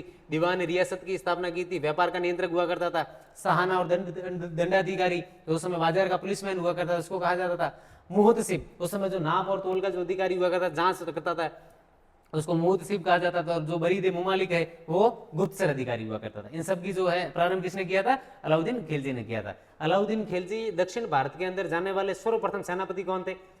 दिल्ली सल्तनत का वो सेनापति जो सर्वप्रथम दक्षिण अभियान के ऊपर गया था वो कौन था? अलाउद्दीन खिलजी। अगर राजा का पूछा जाए दिल्ली सल्तनत का तो वो सबसे पहले कौन थे? जलालुद्दीन खिलजी, ठीक है। जनता का चरवाहा किसने बोला है? अमीर खुसरो ने। खजाइन उल फतू के अंदर किसको बोला है? अलाउद्दीन खिलजी। अगला प्रश्न है, किन तमिल ग्रंथों से ज्ञात होता है कि चंद्रगुप्त मौर्य ने दक्षिण भारत पर आक्रमण करके दक्षिण को अपने साम्राज्य के अंदर मिलाया था? तो तमिल ग्रंथ है, ठीक है। हमारा ऑप्शन अहनांद्रू और मुरनांद्रू, पहला ही ऑप्शन है जो अपना सही है। अरनांद्रू और मुरनांद्रू से हमें पता चलता है कि चंद्रगुप्त मौर्य ने दक्षिण भारत पर भी आक्रमण किया था और दक्षिण भारत को क्या है अपने साम्राज्य के अंदर मिलाया था, ठीक है। 322 के अंदर घनानंद को पराजित करके फिर क्या आई है, इन्होंने मौर्य साम्राज्य की नींव रख दी थी। और चंद्रगुप्त मौर्य ने व्यापक विजय अभियान करके प्रथम अखिल भारतीय साम्राज्य की क्या की थी? स्थापना की थी। और तत्कालीन यूनानी शासक सेल्यूकस निकेटर को भी पराजित किया था। उसके बाद सेल्यूकस ने चंद्रगुप्त से 500 हाथी लेकर पूर्वी अफगानिस्तान, बलूचिस्तान और सिंधु नदी के पश्चिम का क्षेत्र है जो उसे दे दिया था। और हम पढ़ते हैं कि सेल्यूकस ने अपनी पुत्री का विवाह चंद्रगुप्त मौर्य से करवा दिया था और मेगस्थनीज को अपने राजदूत बनाकर उनके दरबार के अंदर भेज दिया था। हमें अगर पूछा जाए कि जो मेगस्थनीज है वो किसके दरबार के अंदर आए थे? चंद्रगुप्त मौर्य के दरबार के अंदर आए थे। किसने भेजा था? सेल्यूकस ने भेजा था, ठीक है। और तमिल ग्रंथ अहनांद्रू और मुरनांद्रू से विदित होता है कि चंद्रगुप्त मौर्य ने दक्षिण भारत पर भी आक्रमण किया और वृद्धावस्था में उसने भद्रबहुत से जैन धर्म की क्या ली थी? दीक्षा ली थी। अगला प्रश्न क्या है, अहि छत्र निम्न में से किस महाजनपद की राजधानी थी? ठीक है, कौन सा पूछा हमें? अहि छत्र। और निम्न में से कौन से महाजनपद की क्या है? राजधानी थी? हमारा ऑप्शन क्या है? उत्तरी पांचाल, दक्षिणी पांचाल, अश्मक, यहाँ पे वज्जी। उत्तरी पांचाल की राजधानी थी अहि छत्र। दक्षिणी पांचाल की कौन सी थी? कांपिले। दक्षिणी पांचाल की कौन सी राजधानी थी? कांपिले। उत्तरी पांचाल की राजधानी कौन सी थी? अहि छत्र। हमारे जो 16 महाजनपद हुआ करते थे उनकी अलग अलग राजधानियां थी। अहि छत्र किसकी थी? उत्तरी पांचाल की। दक्षिणी पांचाल की कौन सी थी? कांपिले। और हम देख लेते हैं किसकी क्या क्या राजधानी थी। काशी की राजधानी कौन सी थी? वाराणसी। कुरु की कौन सी थी? इंद्रप्रस्थ, ठीक है। अंग की कौन सी थी? चंपा। जो अपने अंगराज कर्ण जो हम पढ़ते हैं ये अंग वही है और उनकी राजधानी कौन सी थी? चंपा। मगध की कौन सी थी? राजगृह या फिर गिरिव्रज, ठीक है। वज्जी महाजनपद की राजधानी कौन सी थी? अपने विदेह या फिर मिथिला।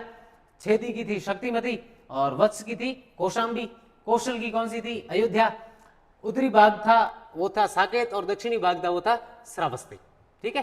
साकेत के बारे में हमने पढ़ा था कि जब यूनानी शासकों ने जो यहाँ पर अटैक किया था तो हमें गार्गी संहिता, महाभारत और पतंजलि के जो महाभाष्य है उसके अंदर हमें पता चलता है कि सर्वप्रथम जो यूनानी शासक है वो कहाँ पर अटैक करेंगे? वो करेंगे साकेत के ऊपर। और साकेत के बाद वो अटैक कहाँ पर करेंगे?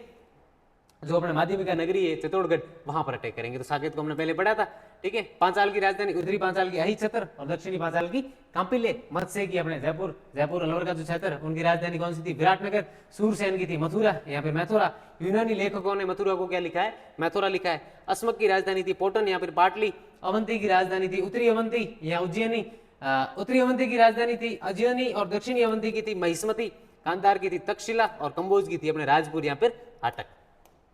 ठीक है, अगला प्रश्न है सुप्रसिद्ध संस्कृत विद्वान पतंजलि किस शासक के दरबारी विद्वान और अश्वमेध यज्ञ के पुरोहित थे? उन्होंने किताब लिखी थी महाभाष्य, और किस शासक के दरबार के अंदर वो क्या थे? विद्वान थे। हमारा ऑप्शन है पुरुषिभूति, शुंग, भद्रक, देवभूति या फिर अग्निमित्र। पुरुषिभूति शुंग के दरबार के अंदर थे, और ये तीन है, ये भी पुरुषिभूति वंश के शासक है। ठीक है, पुरुषिभूति शुंग के दरबार के अंदर कौन हुआ करते थे? पतंजलि, और उनके अश्वमेध यज्ञ के क्या थे? पुरोहित थे। और अगर शुंग वंश के बारे में और जाने तो इसकी स्थापना कब की गई थी? 185 ईसा पूर्व में पुष्यभूति शुंग ने की थी, और मौर्य राजा बृहदत्त का ये प्रधान सेनापति था, और उसने उसे मारकर सिंहासन पर क्या कर लिया था? अधिकार कर लिया था, और 151 ईसा पूर्व तक राज्य किया, और उसने कई युद्धों में विजय प्राप्त की तथा राज्यकाल में 2 बार अश्वमेध यज्ञ किया। और उनके जो विद्वान थे उसमें जो यज्ञ के जो पुरोहित थे वो अपने कौन थे? व्याकरणिक जो थे पतंजलि, वो उनके विद्वान थे। और पुष्यभूति के बाद शुंग वंश में जो भी प्रमुख राजा हुए वो जो उनके नाम है अभी हमने यही पढ़ा था, अग्निमित्र, ज्येष्ठ मित्र, भद्रक, भागवत, देवभूति, अग्निमित्र, ये सब क्या हुआ करते थे? उनके आगे पीढ़ी के राजा हुए। किस राष्ट्रकूट राजा ने एलोरा के सुप्रसिद्ध कैलाशनाथ मंदिर का निर्माण करवाया था? कैलाशनाथ मंदिर कहां पर है? एलोरा के अंदर है। उसका निर्माण है जो किस राष्ट्रकूट राजा ने करवाया था? हमें बताना है। कृष्ण प्रथम, कृष्ण द्वितीय, ध्रुव या फिर इंद्रदत्त। कृष्ण प्रथम ने इसका निर्माण करवाया था। एलोरा के कैलाशनाथ मंदिर का निर्माण कृष्ण प्रथम राष्ट्रकूट शासक ने करवाया था। यहाँ पर अगर ये पूछा जाए कि कृष्ण प्रथम ने कहाँ के प्रसिद्ध मंदिर का निर्माण करवाया था, तो एलोरा के कैलाशनाथ मंदिर का निर्माण करवाया था। अगला प्रश्न क्या है?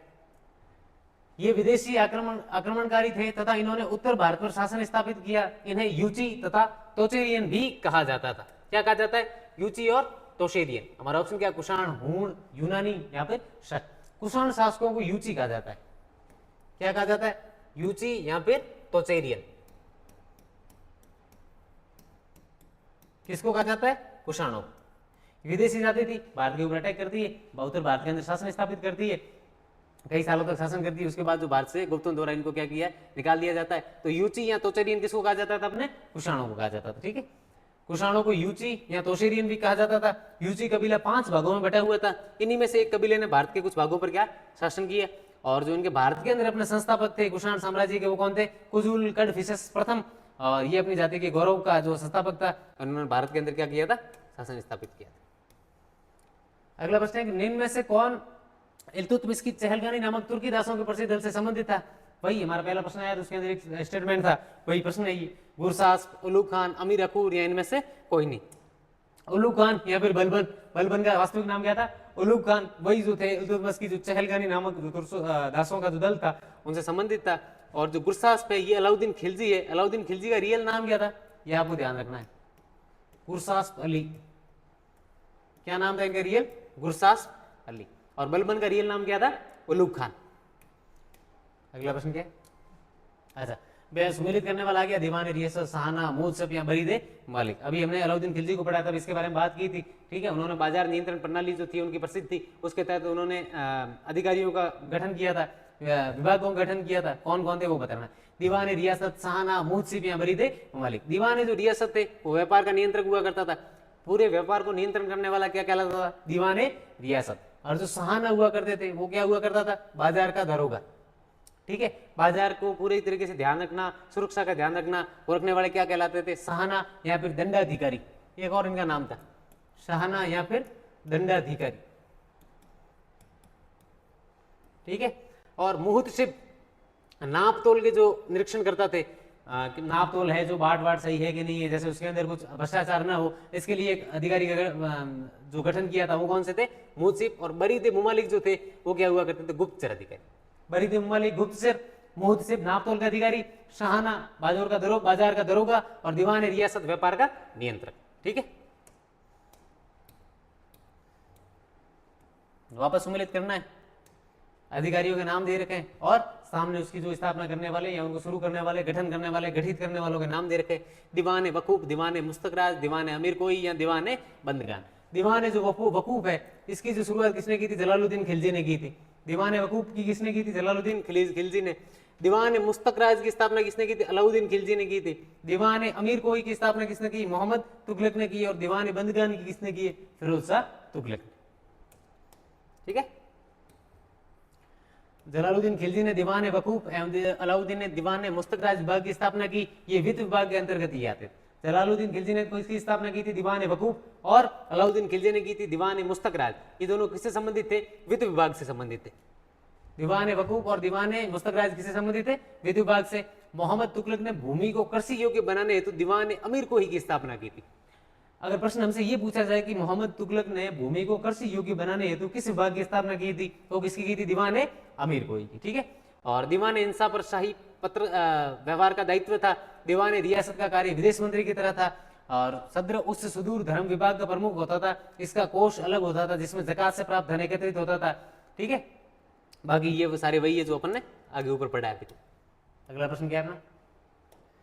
बाबर ने अपनी दिनचर्या की पुस्तक बाबरनामा तुर्की भाषा में लिखी थी तथा इसका फारसी में अनुवाद किसने किया था? बाबर ने अपनी पुस्तक कौन सी लिखी थी? बाबरनामा। किस भाषा के अंदर लिखी थी? तुर्की के अंदर लिखी थी। उन्होंने जो अपनी आत्मकथा बायोग्राफी लिखी थी किस भाषा के अंदर लिखी थी? तुर्की के अंदर लिखी थी। लेकिन उसका फारसी के अंदर अनुवाद किसने किया था? मैं वो बताना। हमारा ऑप्शन कौन है? अब्दुल रहीम खान खाना, बदायूनी, अबुल फजल या लखा जी। सारे के सारे जो चार नाम है, चार ही चार अकबर के दरबार के अंदर थे। चार किसके दरबार के अंदर थे? अकबर के दरबार के अंदर थे। ठीक है। ये लखा जी बारठ, अबुल फजल और बदायूनी और अब्दुल रहीम खान खाना, ये चारों अकबर के दरबार के अंदर थे। अब्दुल रहीम खान खाना ने बाबर की जो बाबरनामा थी उसका तुर्की से फारसी के अंदर अनुवाद किया था। ठीक है। किसने किया था? अब्दुल रहीम खान खाना। खान खाना को हमने और पढ़ा था, राजस्थान हिस्ट्री के पढ़ रहे थे उसमें पढ़ा था, चित्तौड़ अभियान। ठीक है। वीरभूमि, बांकुरा, मुंगेर और भागलपुर निम्न में से किस जनजाति विद्रोह के प्रमुख केंद्र थे? हमसे पूछा वीरभूमि, बांकुरा, मुंगेर, ये जनजाति विद्रोह हुआ था, पर किसके जो थे ये जनजाति विद्रोह के प्रमुख केंद्र थे? सन्यासी, कोल, रामोसी या फिर संताल। संताल विद्रोह के केंद्र थे ये सारे के सारे। किसके थे? संताल विद्रोह के। कब हुआ था? 1855 से 56। 1855 से 56। और संताल बहुल्य क्षेत्र कौन से थे? राजमहल था, ठीक है, सिंहभूम था, यहाँ लिखा हुआ ही है। संताल बाहुल्य क्षेत्र भागलपुर, राजमहल, वीरभूम, बांकुरा, सिंहभूम, हजारीबाग, मुंगेर, ये शादी के आदि क्या थे? संताल बाहुल्य क्षेत्र थे। ठीक है। अंग्रेजों की उस समय जो न्याय प्रणाली थी, ठीक है, उन समय जो उनके प्रताड़ित कर रहे थे अंग्रेज, उस समय जो टैक्स वसूल कर रहे थे, उनसे परेशान होकर संताल जनजाति ने 1856 के अंदर विद्रोह किया था। और इनके नेता कौन थे? ठीक है। इनके वैसे 3 नेता थे, सिद्धू और कानू, एक और थे बिरसा थे। इस समय बच गए थे। इस समय वो 1899 के अंदर जो बिरसा मुंडा जो सत्याग्रह हुआ था उसके अंदर बिरसा मुंडा ने क्या किया था? अपना योगदान दिया था। 2 इनके नेता थे, सिद्धू और कानू। 1855 में सिद्धू को पकड़ा और अंग्रेजों द्वारा मार दिया गया, और 56 में कानू पकड़ा गया और विद्रोह क्या हो गया? समाप्त हो गया था। तो 1 साल तक ये विद्रोह चल पाया था। अगला प्रश्न क्या है? सरदार चित्तर सिंह का संबंध निम्न में से किस जनजाति विद्रोह से? ठीक है। चित्तर सिंह का संबंध पूछ रहे हैं और किस जनजाति से? सन्यासी, कोल, रामोसी या संताल। क्यूबिट जब जिस समय हम पढ़ रहे थे तब इनको हमने बहुत ढंग से पढ़ा था। रामोसी विद्रोह से हमारे संबंधित है। रामोसी विद्रोह कहां पर हुआ था? महाराष्ट्र के अंदर हुआ। किसके अंदर हुआ था? महाराष्ट्र के अंदर। चित्तर सिंह के नेतृत्व के अंदर 1822 के अंदर शुरू किया गया था।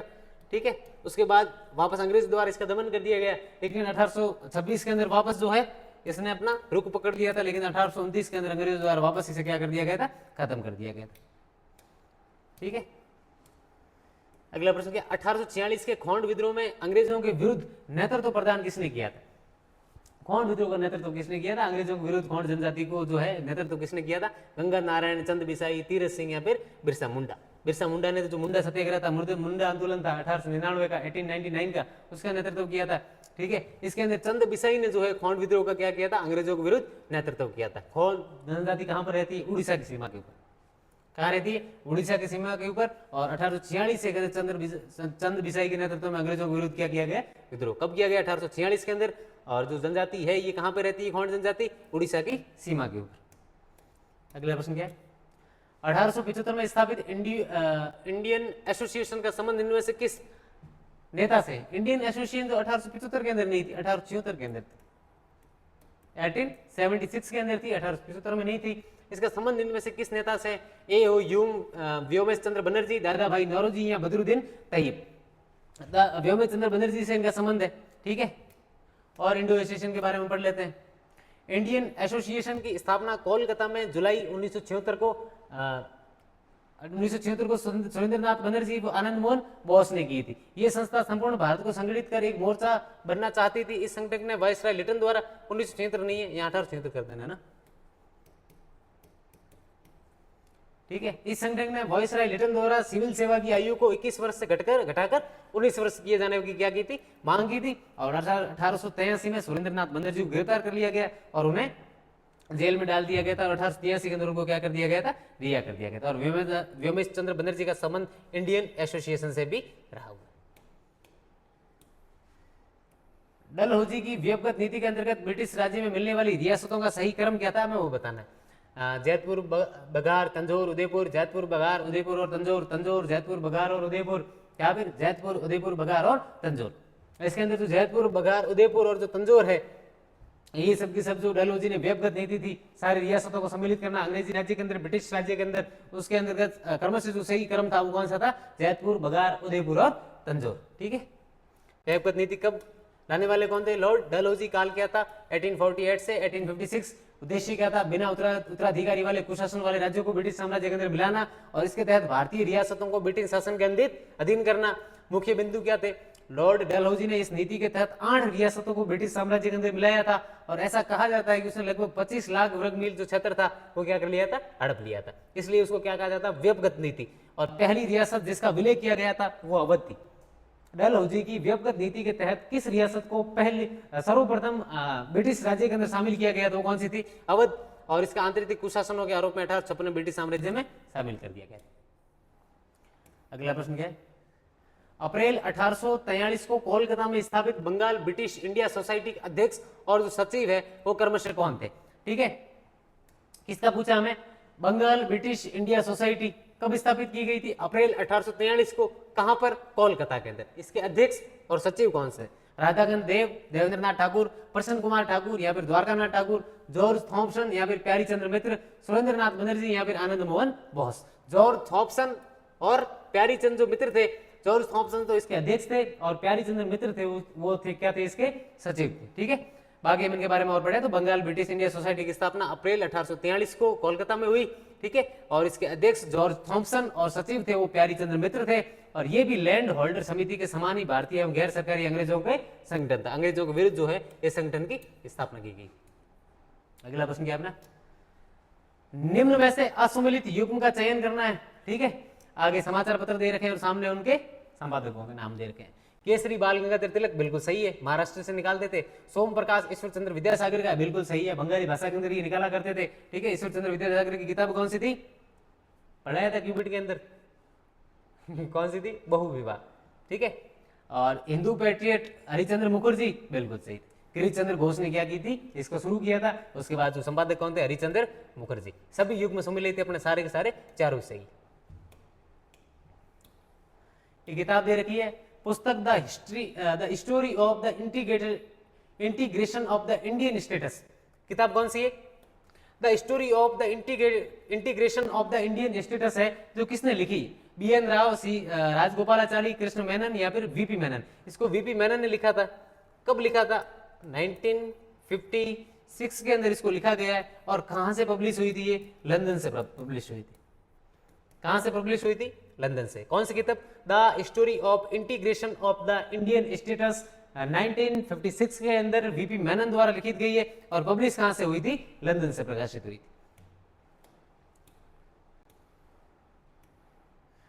कौन सी संस्था को भारतीय राष्ट्रीय कांग्रेस का पूर्ववर्ती माना गया, एक संस्था जिसको भारतीय राष्ट्रीय कांग्रेस का क्या माना गया है, पूर्ववर्ती माना गया। हमारा ऑप्शन क्या है, Indian association, Indian league, Indian national union या ईस्ट इंडियन एसोसिएशन। इसके अंदर जो इंडियन नेशनल जो यूनियन है इसको कांग्रेस का क्या माना गया है, कांग्रेस का पूर्ववर्ती माना गया है, ठीक है। भारतीय राष्ट्रीय संघ सम्मेलन सत्रों की एक श्रृंखला को संदर्भित करता है जिसे आमतौर पर भारतीय राष्ट्रीय कांग्रेस का पूर्ववर्ती माना जाता है। किसको, इंडियन नेशनल यूनियन को। पहला भारतीय राष्ट्रीय संघ अधिवेशन दिसंबर 1883 तक कोलकाता के अल्बर्ट हॉल में आयोजित होता था। उसके बाद अपने 1885 के अंदर क्या हो जाती है, कांग्रेस की स्थापना हो जाती है। बाकी वाले दल है जो क्या हो जाते हैं, थोड़े से जनता के बीच कम स्थापित हो जाते हैं। भारतीय राष्ट्रीय कांग्रेस की स्थापना से संबंधित निम्न कथनों में से असत्य कथन का चयन करना है। भारतीय राष्ट्रीय कांग्रेस की स्थापना ICS के सेवानिवृत्त अधिकारी एलन ऑक्टविन ह्यूम के द्वारा की गई थी। बिल्कुल की गई थी, सही है हमारा ये। ठीक है। इसका प्रथम अधिवेशन दिसंबर 1884 को मुंबई के गोकुलदास तेजपाल संस्कृत कॉलेज में हुआ था। हुआ तो बिल्कुल गोकुलदास तेजपाल संस्कृत कॉलेज महाराष्ट्र के अंदर हुआ था, दिसंबर महीने के अंदर भी हुआ था, लेकिन 1884 के अंदर नहीं हुआ था, 1885 के अंदर हुआ था। कांग्रेस की स्थापना के बारे में हम पढ़ते हैं कि कांग्रेस की स्थापना महाराष्ट्र के अंदर गोकुलदास संस्कृत तेजपाल कॉलेज के अंदर 1885 के अंदर इनकी जो है स्थापना हुई थी। अगर 1885 के अंदर 1885 के अंदर इसकी स्थापना हुई है तो 84 के अंदर इनका अधिवेशन कैसे हो सकता है, इसलिए इसका सही कौन सा अपने 1885। इसके प्रथम अधिवेशन की अध्यक्षता व्योमेश चंद्र बनर्जी थे, बिल्कुल थे। कांग्रेस के प्रथम अधिवेशन में 72 प्रतिनिधियों ने भाग लिया था, बिल्कुल लिया था। इसके अंदर अपना कौन सा हो गया, असत्य दूसरा। बाकी अगर भारतीय राष्ट्रीय कांग्रेस की हम बात करें तो भारतीय राष्ट्रीय कांग्रेस की स्थापना आईसीएस के अधिकारी एलन ऑक्टिविन ह्यूम के द्वारा की गई थी। इसका प्रथम अधिवेशन दिसंबर 1885 ईस्वी को व्योमेश चंद्र बनर्जी की अध्यक्षता में मुंबई के गोकुलदास तेजपाल संस्कृत कॉलेज में हुआ था। और इसके प्रथम अधिवेशन में 72 प्रतिनिधि थे, रिप्रेजेंटेटिव थे, उन्होंने क्या लिया था, भाग लिया। और इस अधिवेशन में जो पहला उनका जो अधिवेशन हुआ था उसके अंदर उन्होंने 4 ऑब्जेक्टिव बताए थे, 4 उद्देश्य बताए थे। क्या थे 4 उद्देश्य? राष्ट्र की उन्नति के लिए प्रयत्न में लगे लोगों को आपस में परिचित होने का अवसर देना, आने वाले वर्षों के कार्यक्रमों पर विचार करना, ब्रिटिश साम्राज्य की प्रति पूरी निष्ठा और भक्ति रहने हेतु इंग्लैंड की संसद के द्वारा दिए गए सिद्धांतों के विरुद्ध किए जाने वाले भारत सरकार के कार्यों का क्या करना, हमें विरोध करना है। और अप्रत्यक्ष रूप से ये संगठन भारतीय संसद का रूप ग्रहण करेगा। ठीक है, ये 4 जो थे वो क्या थे, ऑब्जेक्टिव। अगला प्रश्न है कि नेहरू रिपोर्ट 1928 एडी में से संबंधित है, असत्य कथन का हमें क्या करना है, चयन करना। नेहरू रिपोर्ट से संबंधित हमें असत्य कथन का चयन करना है। नेहरू रिपोर्ट में पहली बात ध्यान रखना, नेहरू रिपोर्ट कब पेश की गई थी, 1928 को। नेहरू रिपोर्ट कब पेश की गई थी, 1928 को। नेहरू, ये जवाहरलाल नेहरू नहीं थे, मोतीलाल नेहरू थे। रिपोर्ट में भारत के लिए अधिराज्य अर्थात औपनिवेशिक स्वराज्य की मांग की गई, ब्रिटिश राष्ट्रमंडल की अधीन स्वतंत्रता दी जाए, बिल्कुल सही है। ठीक है। सांप्रदायिक आधार पर अलग चुनाव क्षेत्र की व्यवस्था को समाप्त किया जाए, यद्यपि केंद्रीय एवं प्रांतीय दोनों ही विधायिका में मुसलमानों के लिए सीट आरक्षित की जाए, बिल्कुल ये उनकी मांग थी, सही है। केंद्र में द्विसदनीय विधायिका की व्यवस्था रहे, बिल्कुल केंद्र के अंदर द्विसदनीय व्यवस्था की स्थापना रहे, ये भी इनकी मांग थी। विदेशी मामलों एवं सुरक्षा जैसे विषयों समेत सारी शक्ति केंद्रीय विधानसभा के प्रति उत्तरदायी सरकार के हाथ में हो, क्या ऐसा कुछ था, नहीं था, ऐसा तो नहीं था। तो क्या था, जो सुरक्षा थी और जो विदेशी मामले थे, क्या था, सुरक्षा और जो विदेशी मामले थे वो किसके हाथ के अंदर हो, ब्रिटिश गवर्नमेंट के हाथ में। वो किसके हाथ में हो, ब्रिटिश सरकार के हाथ में। ठीक है। और तो जो सुरक्षा है वो केंद्रीय विधानसभा के प्रति उत्तरदायी सरकार के हाथ में नहीं थी, इसलिए अपना चौथा वो जो क्या है, गलत है। और अगर हम बात करें नेहरू रिपोर्ट के बारे में तो 1928 में एक सर्वदल सम्मेलन मुंबई में हुआ, जिससे मोतीलाल नेहरू की अध्यक्षता में एक समिति बनाई और इस समिति का कार्य भारत के भावी संविधान की क्या करना था, रूपरेखा तैयार करना था। याद रखना है अपनो, इनका क्या था उद्देश्य, भारत के संविधान की रूपरेखा तैयार करना। समिति के सदस्य कौन कौन थे, तेज बहादुर सप्रू, सर अली इनाम, सरदार मंगल सिंह, NS अने, R प्रधान, शोएब कुरैशी, ये सब क्या थे, इनके सदस्य थे। तेज बहादुर सप्रू को हमने कहां पढ़ा था, मार्च 1931 को गांधी और इरविन का जो समझौता होता है, वो समझौते के अंदर जो मध्यस्थता है वो किसने की थी, तेज बहादुर सप्रू और जयकर ने। ठीक है। बाकी जो है इनके ये उद्देश्य थे, क्या क्या उद्देश्य थे, भारत को अधिराज्य अर्थात औपनिवेशिक स्वराज्य का दर्जा मिल जाए, जो कि ब्रिटिश राजमंडल के अधीन क्या हो, स्वतंत्र हो। अधिकारों की एक ऐसी घोषणा की जाए जिसमें भारत के सभी नागरिकों को धार्मिक और राजनीतिक स्वतंत्रता प्राप्त हो। धार्मिक आधार पर अलग चुनाव क्षेत्र की व्यवस्था को समाप्त किया जाए, यद्यपि केंद्रीय एवं प्रांतीय दोनों ही विधानसभा में मुसलमानों के लिए सीट को क्या रखा जाए, आरक्षित रखा जाए। केंद्र में द्विसदनीय व्यवस्था की क्या है, व्यवस्था रहे। प्रांतों को स्वायत्ता दी जाए। ठीक है, प्रांतों को स्वायत्ता दी जाए, नेहरू रिपोर्ट के अंदर था। सारी शक्ति केंद्रीय विधानसभा के प्रति उत्तरदायी भारत सरकार के हाथ में हो। केवल विदेशी मामले एवं जो सुरक्षा मामले है वो किसके, ब्रिटिश नियंत्रण में रखे जाए। तो जो सुरक्षा संबंधित मामले और जो विदेशी मामले हैं वो किसके अंडर में रखे जाए, वो सारे ब्रिटिश गवर्नमेंट के अंडर में रखे जाए। अगला प्रश्न क्या है,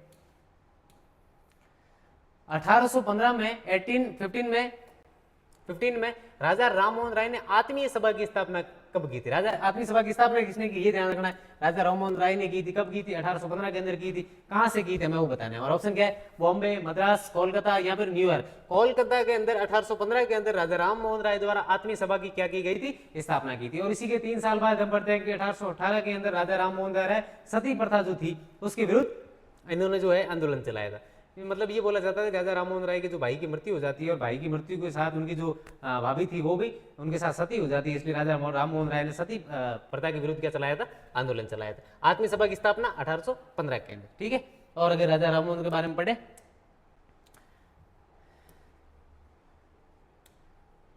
राजा राममोहन राय प्रथम भारतीय थे जिन्होंने सबसे पहले भारतीय समाज में स्थापित जितने भी आडंबर थे, यहाँ पर जो बुराइयां थी, उनके क्या क्या किया था, उनके विरुद्ध आंदोलन चलाया था। और राजा राममोहन राय वस्तुतः प्रजातंत्रवादी और मानवतावादी थे। उनके नवीन विचारों के कारण ही 19वीं शताब्दी में भारत में पुनर्जागरण का जो है जन्म हुआ, इसलिए उनको क्या कहा जाता है, अतीत और भविष्य के मध्य का सेतु कहा जाता है। हमसे पूछा जाए अतीत और भविष्य के मध्य सेतु किसको कहा जाता है, राजा राममोहन राय को।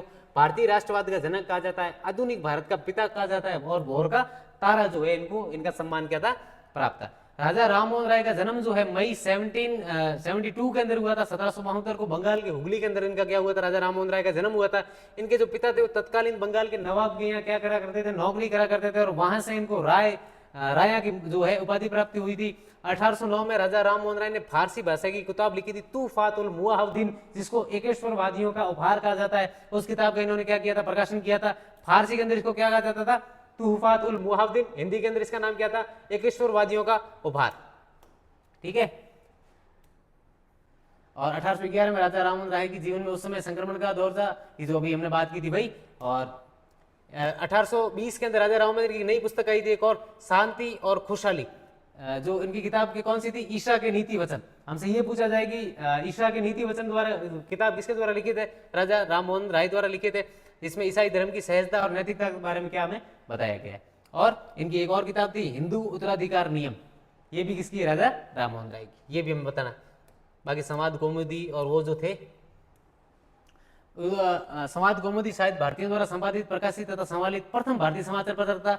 और उन्होंने संवाद कौमुदी और प्रज्ञा चंद का क्या किया था, दो पत्र थे, संवाद कौमुदी और प्रज्ञा चंद, इन दोनों का प्रकाशन किसने किया था, राजा राममोहन राय ने किया, ठीक है। ब्रह्म समाज की स्थापना का उद्देश्य था, इन्होंने 1828 के अंदर राजा राममोहन राय ने ब्रह्म समाज की क्या की थी, स्थापना की थी। और उद्देश्य क्या था, एकेश्वरवाद की उपासना, मूर्ति पूजा का विरोध, पुरोहितवाद का विरोध, अवतारवाद का खंडन आदि जो थे, इनके क्या थे, उद्देश्य थे। और ब्रह्म सभा के प्रथम मंत्री कौन थे, ताराचंद्र चक्रवर्ती। ब्रह्म समाज के प्रथम मंत्री कौन थे, ताराचंद्र चक्रवर्ती। अगला प्रश्न है कि सही कथनों पर विचार करना और सत्य कथन का हमें क्या करना है, चयन करना है। 1833 में देवेंद्रनाथ टैगोर ने तत्वबोधिनी सभा की स्थापना की थी। 1833 के अंदर की थी क्या, नहीं, कब की थी, 1839 के अंदर, 1839 के अंदर की, ठीक है। तो पहला अपना क्या है, गलत है। बाकी तत्वबोधिनी सभा की स्थापना देवेंद्रनाथ टैगोर द्वारा 1839 के अंदर की गई है। 1843 में देवेंद्रनाथ टैगोर ने ब्रह्म समाज को पुनर्जीवित किया था, बिल्कुल किया। तो दूसरा अपना सही सत्य कथन केवल बी, ठीक है। 1839 में देवेंद्रनाथ टैगोर ने तत्वबोधिनी सभा की क्या की थी, स्थापना की थी। अगला प्रश्न क्या है, असूत्रीय युग्म का हमें चयन करना है। ब्रह्म समाज राजा राममोहन राय, आदि ब्रह्म समाज देवेंद्रनाथ टैगोर, भारतीय ब्रह्म समाज केशव चंद्र सेन, साधारण ब्रह्म समाज द्वारकेनाथ टैगोर। तो इसके अंदर जो है हमारा साधारण ब्रह्म समाज है, ये हमारा क्या है, असुमिलित है। क्यों, इसकी स्थापना किसने की थी, आनंद मोहन बोस ने, आनंद मोहन बोस, ठीक है। ब्रह्म समाज की हमने अभी पढ़ी थी 1828 के अंदर राजा राममोहन राय द्वारा, आदि ब्रह्म समाज देवेंद्रनाथ टैगोर, भारतीय ब्रह्म समाज केशव चंद्र सेन, और जो साधारण ब्रह्म समाज थी वो थे अपने आनंद मोहन बोस के द्वारा। निम्न में से किस मुगल बादशाह ने राजा राममोहन राय को अपना दूत बनाकर 1830 में इंग्लैंड भेजा था। तो इसके बारे में हमने क्यूबिट के अंदर भी बात की, अकबर द्वितीय ने इनको भेजा था। अकबर द्वितीय ने 1830 में अपना दूत बनाकर राजा राममोहन राय को कहां भेजा था, इंग्लैंड के अंदर। यहाँ पर किस राजा ने 1830 के अंदर इंग्लैंड के अंदर राजा राममोहन राय को दूत बनाकर भेजा था, अकबर द्वितीय।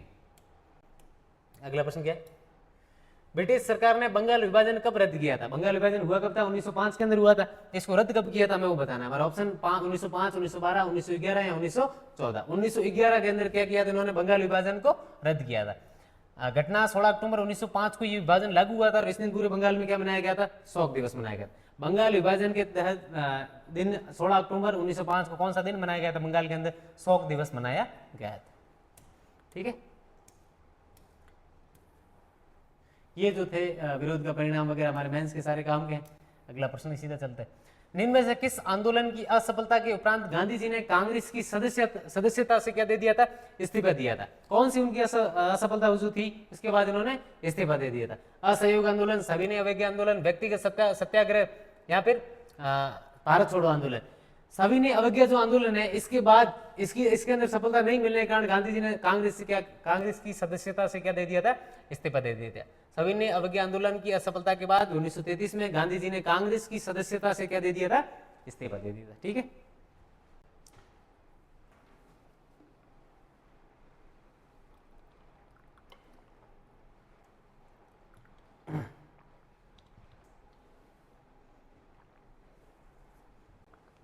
अगला प्रश्न क्या है अपना? अनंत लक्ष्मण कनहारे, कृष्णजी गोपाल खरवे, विनायक नारायण देशपांडे का संबंध निम्न में से किस घटना से रहा? तीन लोगों का हमारे सामने नाम है, क्या नाम है? अनंत लक्ष्मण कनहारे है, कृष्ण गोपाल खरवे है और विनायक नारायण देशपांडे। विनायक दामोदर सावरकर नहीं है, विनायक नारायण देशपांडे आरबीसी की किताब के अंदर मेंशन है, बहुत सारी ढंग की किताबों के अंदर भी इन लोगों के नाम नहीं मिलते हैं। ठीक है, ध्यान रखना है ऐसे प्रश्नों का आपको। अनंत लक्ष्मण कनहारे, कृष्णजी गोपाल खरवे और विनायक नारायण देशपांडे, इनका संबंध किससे है? हमारा ऑप्शन क्या है? करजन वाली हत्याकांड, नासिक षड्यंत्र केस, दिल्ली षड्यंत्र केस, या फिर कामटा मारू प्रकरण से। इनका संबंध है नासिक षड्यंत्र केस से। नासिक षड्यंत्र केस कब हुआ था? 1909 के अंदर हुआ था। क्या हुआ था? नासिक के जो जिला मजिस्ट्रेट थे जैक्सन, उनकी अनंत लक्ष्मण कनारे ने क्या कर दी थी? हत्या कर दी थी। और उसके बाद अनंत लक्ष्मण कनारे, कृष्णजी गोपाल कर्वे और विनायक जो नारायण देशपांडे थे, इनको अंग्रेजों द्वारा क्या दी गई? सजा दी गई थी। ठीक है, और वीर सावरकर को भी नासिक षड्यंत्र केस के अंदर फंसाया गया था। ठीक है, और उसके बाद इनको लंदन से गिरफ्तार करके भारत लाए गए थे। समुद्र के अंदर बोला जाता है कि विनायक दामोदर सावरकर जो थे भाग गए थे, लेकिन बाद में पुलिस वालों ने इनको पकड़ लिया था। तो इन तीनों लोगों का संबंध किससे? नासिक षड्यंत्र से। कब हुआ था? 1909 के अंदर। अगला प्रश्न है, किसने एडवर्ड सप्तम के राज्याभिषेक उत्सव को गुलामी का उत्सव एवं देश एवं जाति के प्रति विद्रोह बताया? जब एडवर्ड सप्तम का राज्याभिषेक हो रहा था, उस समय किसी व्यक्ति ने उनके जो राज्याभिषेक के उत्सव को क्या बोला था? गुलामी का उत्सव है। तुम सब तो खुद की गुलामी का उत्सव मना रहे हो। ठीक है, गुलामी का उत्सव एवं देश एवं जाति के प्रति विद्रोह बताया था। हमारा ऑप्शन क्या है? लाला हरदयाल, वीर सावरकर, बाल गंगाधर तिलक, सोहन सिंह बागड़ा। वीर सावरकर ने इनको क्या बताया था?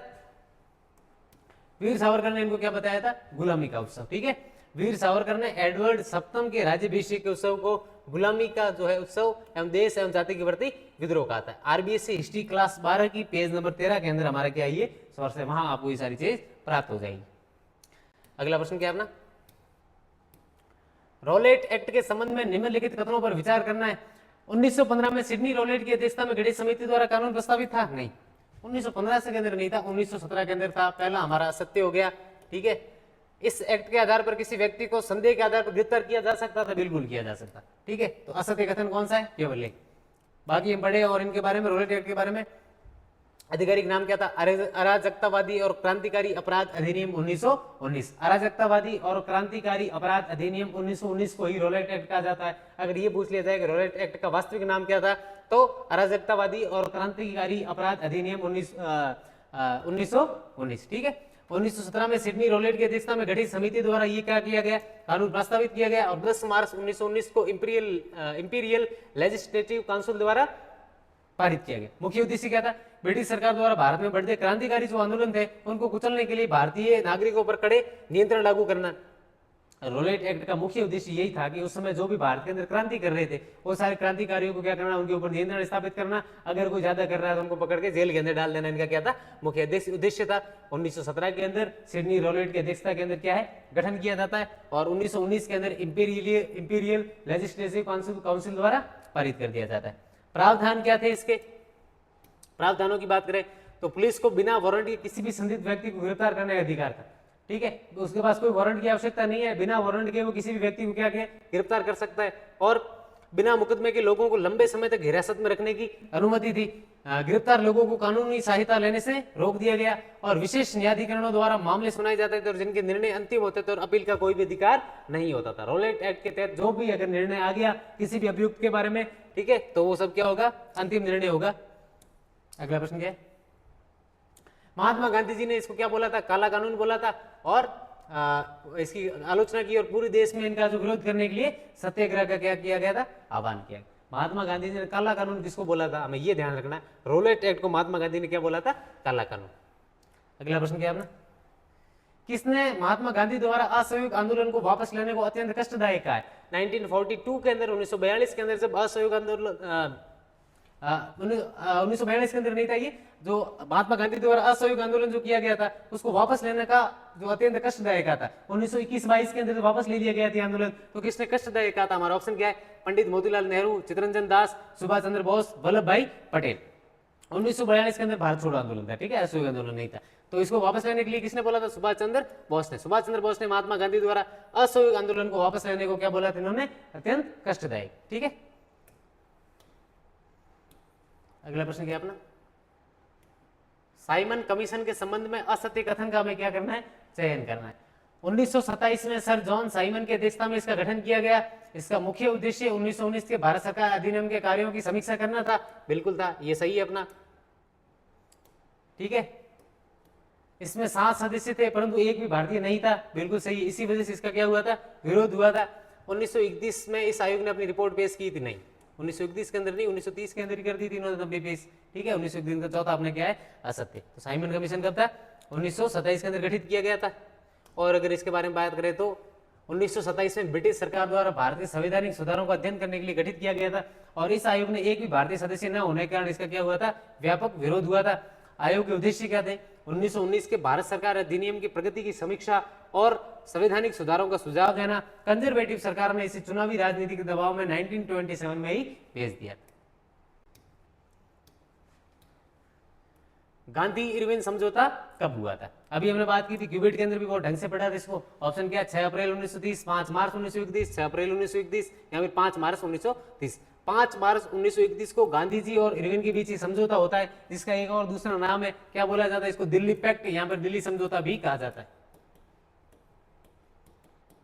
दिल्ली पैक्ट यहाँ पे दिल्ली समझौता भी कहा जाता है। इसकी मध्यस्थता किसने की थी, तेज बहादुर सप्रू। किसने की थी, तेज बहादुर सप्रू और जयकर ने इसकी क्या की थी, मध्यस्थता की थी। ठीक है, 5 मार्च 1931 को महात्मा गांधी और ब्रिटिश वायसरॉय लॉर्ड इरविन के बीच इस समझौते को सविनय अवज्ञा आंदोलन का अंत किया गया, और जिसे गांधी ने नमक मार्च के साथ क्या किया था, शुरू किया गया था, और इसको दिल्ली समझौता भी कहा जाता है। ठीक है,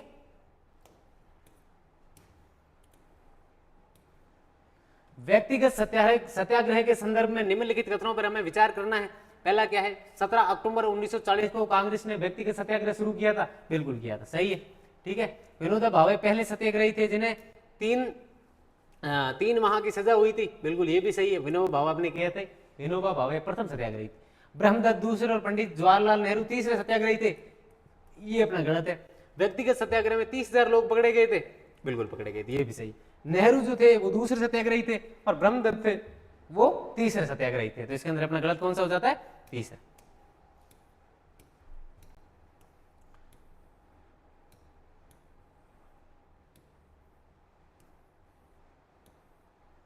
अगला प्रश्न क्या है अपना,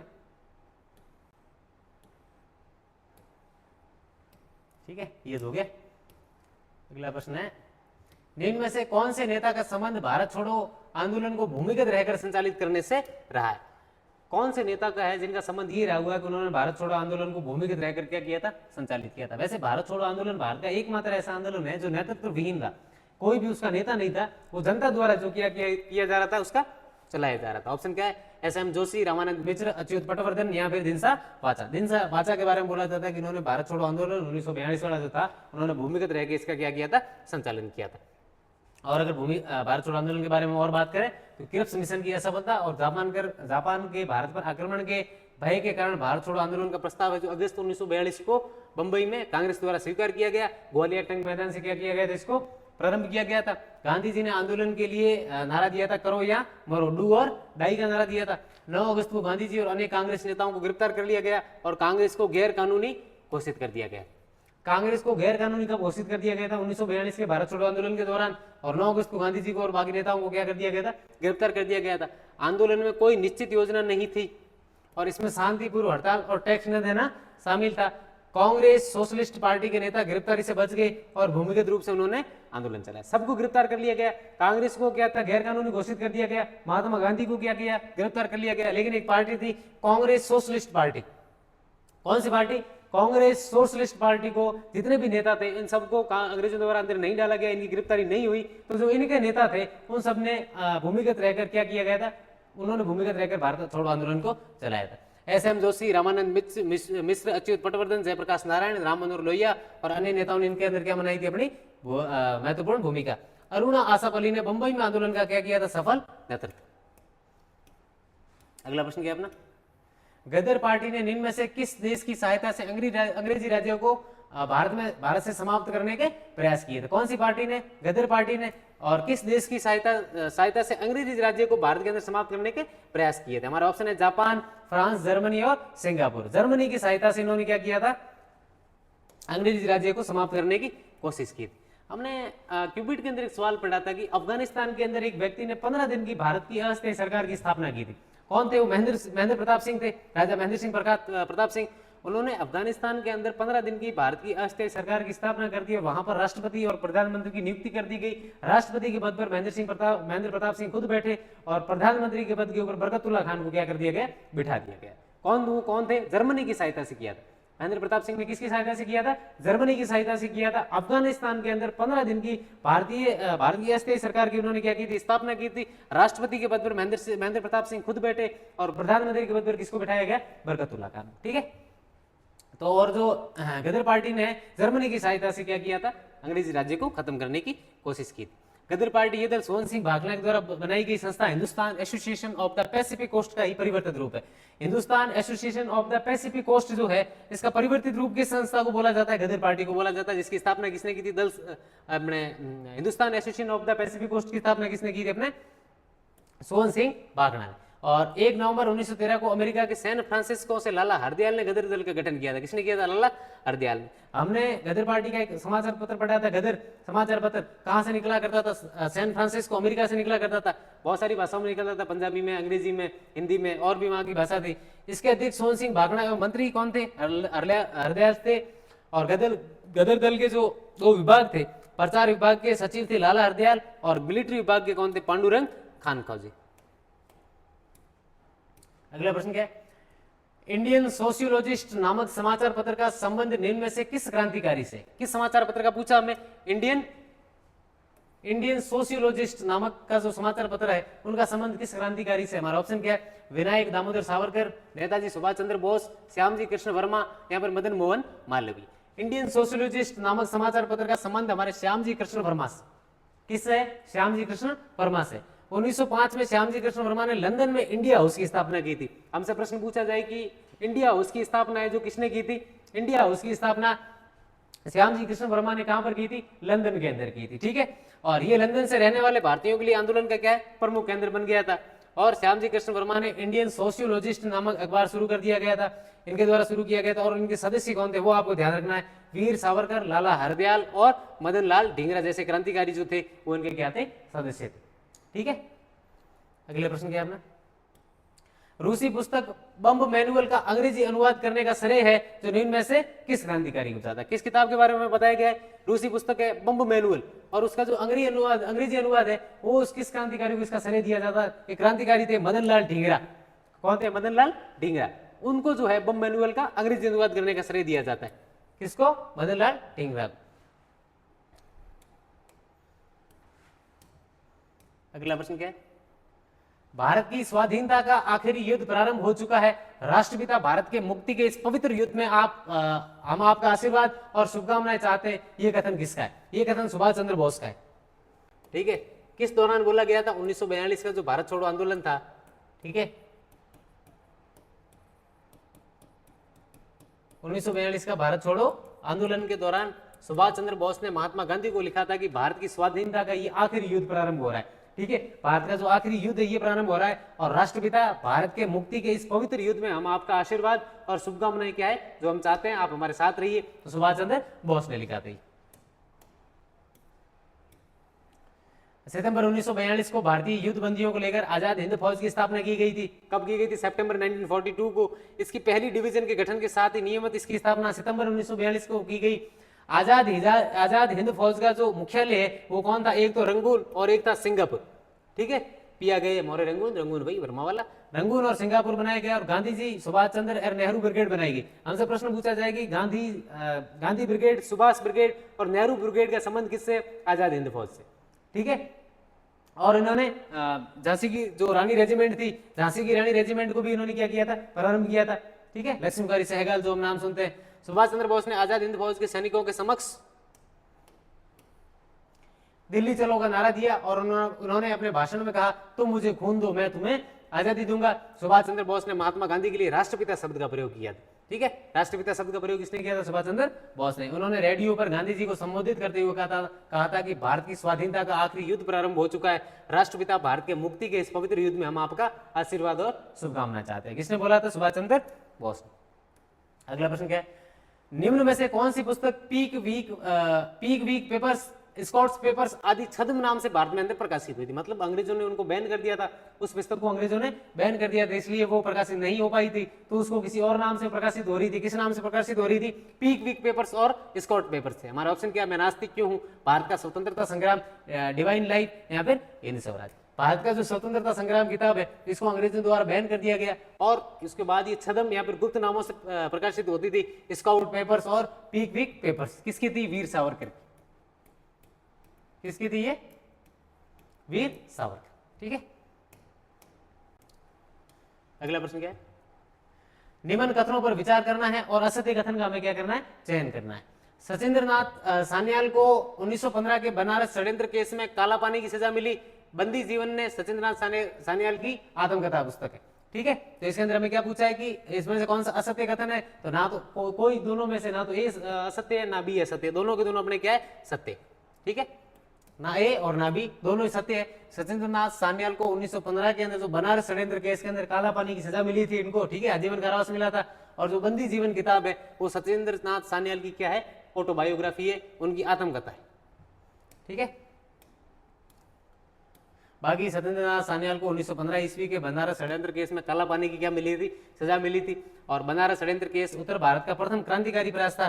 ठीक है, और जिसमें क्रांतिकारी सचिंद्रनाथ सान्याल 26 जून 1915 को गिरफ्तार कर लिए गए और 14 फरवरी 1916 को आजीवन काला पानी की सजा के साथ उनकी सारी संपत्ति जब्त कर ली गई। ठीक है, बंदी जीवन का संबंध किससे?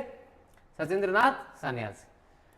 अगला प्रश्न है कि किसके नेतृत्व में अमेरिका के पोर्टलैंड में Hindustan Association of the Pacific Coast नामक संस्था की स्थापना की गई थी? हम अभी बढ़ के आए थे कि Hindustan Association of the Pacific Coast की एक पूर्ववर्ती संस्था है, उसके बाद उसका नाम परिवर्तित संस्था है, वो कौन सी थी? गदर पार्टी।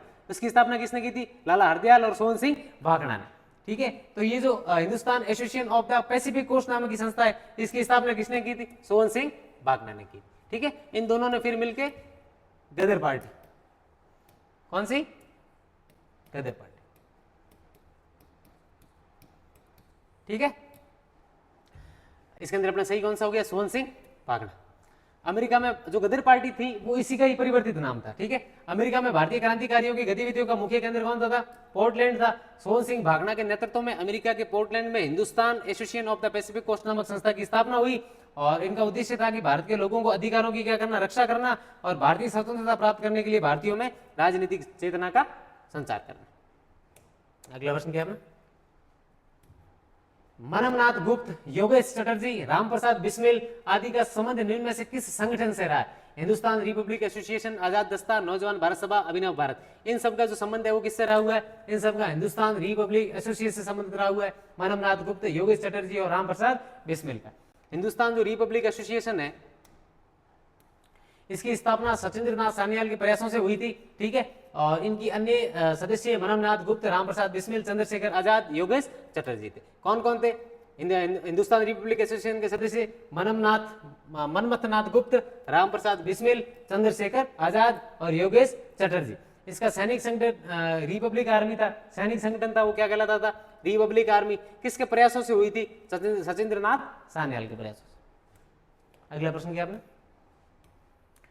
सुभाष चंद्र बोस ने कब सिंगापुर के कैथाल में अस्थायी सरकार की स्थापना की घोषणा की थी? ठीक है, इनके दो मुख्य केंद्र थे आजाद हिंद फौज के, कौन कौन से थे? एक तो था अपना रंगून और एक था सिंगापुर।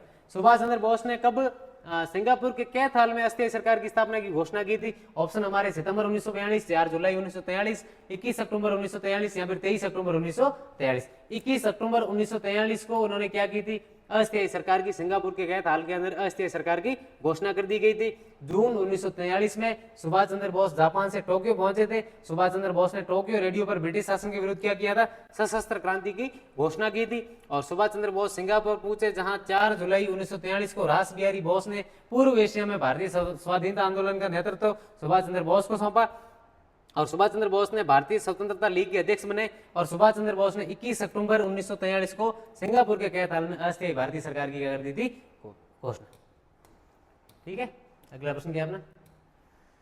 1876 में भारतेंदु हरिश्चंद्र द्वारा रचित नाटक जिसमें ब्रिटिश राज में भारत की दुर्दशा का वर्णन किया गया। भारत के अपने हिंदी के बहुत बड़े राइटर हुए भारतेंदु हरिश्चंद्र 18वीं शताब्दी के अंदर। उन्होंने एक नाटक लिखा था जिसके अंदर ब्रिटिश काल के अंदर जो भारत की दुर्दशा थी उस सबको उन्होंने इन सारी चीजों का, परिस्थितियों का, हालातों का क्या किया था? विवरण किया था, उल्लेख किया था। कौन सी किताब है? राष्ट्र दुर्दशा, भारत दुर्दशा, हिंदू दुर्दशा या फिर राज्य दुर्दशा? जो भारत दुर्दशा थी ये किताब थी। इसके अंदर उन्होंने ब्रिटिश भारत का क्या किया था? हालातों का विवरण दिया था, उल्लेख दिया था। किसने लिखी थी? भारतेंदु हरिश्चंद्र। कब लिखी थी? 1876 के अंदर। अगला प्रश्न क्या अपना? निम्न कथनों पर विचार करें और सही कूट का हमें क्या करना है? चयन करना है। ठीक है, बंगाल ब्रिटिश इंडिया सोसाइटी की स्थापना 20 अप्रैल 1943 को कलकत्ता में की गई थी। ठीक है, इसके अध्यक्ष जॉर्ज थॉमसन और सचिव प्यारीचंद्र मित्र थे। जो पहला है वो अपना गणित है। क्यों है इसकी स्थापना 1943 को नहीं बल्कि बंगाल ब्रिटिश सोसाइटी की 1893 के अंदर की गई थी? कब की गई थी? 1893 के अंदर की गई थी। ठीक है, और इसके अंदर अपना ए गलत है और बी क्या है? सही। 1906 ईस्वी तक स्वदेशी आंदोलन शीघ्र ही देश के विभिन्न भागों में फैल गया।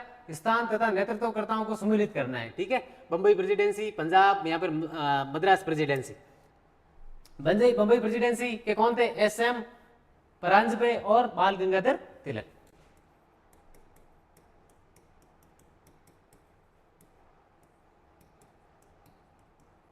ठीक है, और पंजाब के कौन थे? जयपाल और चंद्रिका दत्त। और मद्रास के कौन थे? अपने टीएम नायर और आनंद चार्लू। तो 1, 2 और 3 हो गए, तो अपने तीनों ही सही हो। तीनों मतलब लाइन के अंदर ही, एक लाइन के अंदर ही सही। अगला प्रश्न क्या है? स्वाधीनता आंदोलन के दौरान प्रथम भारतीय औद्योगिक सम्मेलन रमेश चंद्र दत्त की अध्यक्षता में कहां पर आयोजित किया गया था? याद रखना कि स्वदेशी आंदोलन के दौरान जो प्रथम भारतीय औद्योगिक जो सम्मेलन है वो रमेश चंद्र दत्त की अध्यक्षता में आयोजित किया गया। और कहां पर आयोजित किया गया हमें वो बताना है। ऑप्शन क्या है? बनारस, लखनऊ, दिल्ली या फिर बंबई। बनारस के अंदर इसको क्या किया गया? रमेश चंद्र दत्त की अध्यक्षता में आयोजित किया गया था। अगला प्रश्न क्या है? समाचार पत्र वंदे मातरम के माध्यम से किसने राष्ट्रीय विचारों का प्रचार प्रसार किया था? हमने क्यूबेट के अंदर पढ़ा ही था। अरविंदो घोष ने इनका क्या किया था? प्रचार प्रसार किया। वंदे मातरम समाचार पत्र किसने किया था प्रचार? इसका संपादक कौन थे? अरविंद घोष। ठीक है, अगर पृष्ठभूमि की हम बात करें तो गर्मपंथियों के मुख्य नेता कौन थे? बाल गंगाधर तिलक, जिन्होंने केसरी समाचार पत्र के में सरकार के विरुद्ध लिखे गए लेख के आधार और बनाकर उनको राजद्रोह का जो मुकदमा चलाया गया किसके ऊपर? बाल गंगाधर तिलक के ऊपर। और उसके बाद उनको मांडले जेल के अंदर भेज दिया गया। याद रखना आपको, बाल गंगाधर तिलक को समाचार पत्रों के लिए जो गिरफ्तार किया गया था उसके बाद उनको कौन सी जेल के अंदर भेजा था? मांडले जेल के अंदर भेजा था। लाला लाजपत राय अमेरिका चले गए थे। ठीक है, उसके बाद लाला लाजपत राय कहाँ चले गए? अमेरिका। और विपिन चंद्र पाल ने स्थायी रूप से राजनीति से क्या ले लिया? संन्यास। और अरविंद घोष ने वंदे मातरम समाचार पत्र के माध्यम से राष्ट्रीय विचारों को क्या किया था? प्रसार प्रचार। अगला प्रश्न क्या है? बाल गंगाधर तिलक से संबंधित कथनों पर विचार करें और असत्य कथन का चयन करें। ठीक है, इन्होंने 1880 में पुणे में न्यू इंग्लिश स्कूल की स्थापना की थी। बिल्कुल की थी, सही है। ये दक्कन एजुकेशन सोसाइटी एवं फर्ग्यूसन कॉलेज की स्थापना से संबंधित रहे हैं। बिल्कुल रहे हैं, सही है। इन्होंने जनमत को जागृत करने के उद्देश्य समाचार पत्र मराठी में साप्ताहिक और केसरी अंग्रेजी साप्ताहिक का प्रकाशन प्रारंभ किया? नहीं किया तो था, मराठा का भी किया था और केसरी का भी किया था, लेकिन जो मराठा था वो मराठी भाषा के अंदर नहीं था, वो अंग्रेजी भाषा के अंदर था। मराठा किस भाषा में था? अंग्रेजी के अंदर। जो केसरी था वो किस भाषा के अंदर था? मराठी के अंदर। तीसरा वो अपने क्या है? गलत हो गया है। अगला आपको क्या है? इन्होंने 1893 में गणेश उत्सव और 1896 में शिवाजी उत्सव प्रारंभ कर लोगों को संगठित किया था, बिल्कुल किया। इसके बाद हम पढ़ते हैं कि 1899 के अंदर शिवाजी उत्सव और गणेश उत्सव से संबंधित मित्र मेला संगठन की स्थापना की जाती है, और उसके बाद मित्र मेला संगठन के सदस्य वीर सावरकर द्वारा 1904 में अभिनव भारत समाज की क्या की जाती है, स्थापना। ठीक है। तिलक ऐसे राष्ट्रवादी नेता थे जिन्होंने जनता से निकट संबंध बनाकर उन्हें संगठित एवं सक्रिय करने का प्रयास किया था। अगर भारत के हर एक कोने तक आंदोलन पहुंचाने का श्रेय किसी को दिया जाता है, बाल गंगाधर तिलक को दिया जाता है। स्वराज्य का जो आंदोलन था, स्वराज्य प्राप्त करने के लिए उन्होंने वर्ष का मार्ग अपनाया। ठीक है, लोग उन्हें लोकमान्य कहते थे। तिलक का जन्म 23 जुलाई 1856 को महाराष्ट्र के रत्नागिरी में एक ब्राह्मण परिवार में हुआ था। तिलक के पूर्वज पेशवा की सेवा में थे। तिलक ने कानून की शिक्षा प्राप्त की थी। इन्होंने अपने मित्रों के सहयोग से 1880 ईस्वी में पुणे में न्यू इंग्लिश स्कूल की स्थापना की। ये दक्कन एजुकेशन सोसाइटी एवं फर्ग्यूसन कॉलेज की स्थापना से संबंधित रहे। इन्होंने जनमत को जागृत करने के उद्देश्य से 2 समाचार पत्र मराठा और केसरी का प्रकाशन प्रारंभ किया। इन्होंने धार्मिक उत्सवों के माध्यम से जनता में राष्ट्रीयता की भावना का क्या किया, विकास किया और राजनीतिक शिक्षा प्रदान की। इस उद्देश्य से उन्होंने 1893 में गणेश उत्सव और 1896 में शिवाजी उत्सव प्रारंभ किया और लोगों को संगठित करने का कार्य किया। अगला प्रश्न क्या है, साधना समाज शक्ति और युगांतर समिति का संबंध कहां से है? हमारा ऑप्शन है बंबई, दिल्ली, लखनऊ या फिर बंगाल से। इन दोनों का संबंध कहां से रहा हुआ है? बंगाल से रहा हुआ है। बंगाल विभाजन कब हुआ था? 1905 के अंदर बंगाल विभाजन हुआ था और बंगाल विभाजन के विरुद्ध के अंदर ये समितियां बनाई गई थी, साधना समाज शक्ति और युगांतर समिति। ठीक है, बंगाल में बंगाल विभाजन के विरुद्ध आंदोलन के साथ कई क्रांतिकारी घटनाएं हुई। बंगाल में क्रांतिकारी संगठन अनुशीलन समिति की स्थापना कब की गई? 1907 की। पहली बात तो अनुशीलन समिति की स्थापना कहां पर की गई? बंगाल के अंदर की गई। कब की गई? 1907 के अंदर की गई। कौन नेता था इसके? बारिंद्र कुमार घोष और भूपेंद्र दत्त। 1906 के अंदर अनुशीलन समिति कहां पर? बंगाल के अंदर। नेता कौन थे उनके? बारिंद्र कुमार घोष और भूपेंद्र नाथ दत्त। और बंगाल में साधना समाज शक्ति और युगांतर समिति जैसी कई गुप्त समितियां स्थापित हो गई। युगांतर एवं संध्या जैसी पत्रिकाओं ने भी सशस्त्र विद्रोह का प्रचार किया। अगला प्रश्न क्या है, भारत में महात्मा गांधी का प्रथम सफल आंदोलन कौन सा था? प्रश्न क्या है, भारत में महात्मा गांधी के प्रथम सफल आंदोलन कौन था?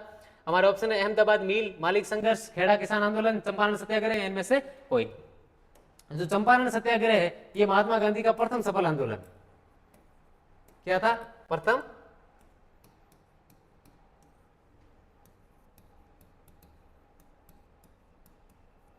महात्मा गांधी का क्या है? चंपारण सत्याग्रह भारत के अंदर महात्मा गांधी का प्रथम सफल आंदोलन है।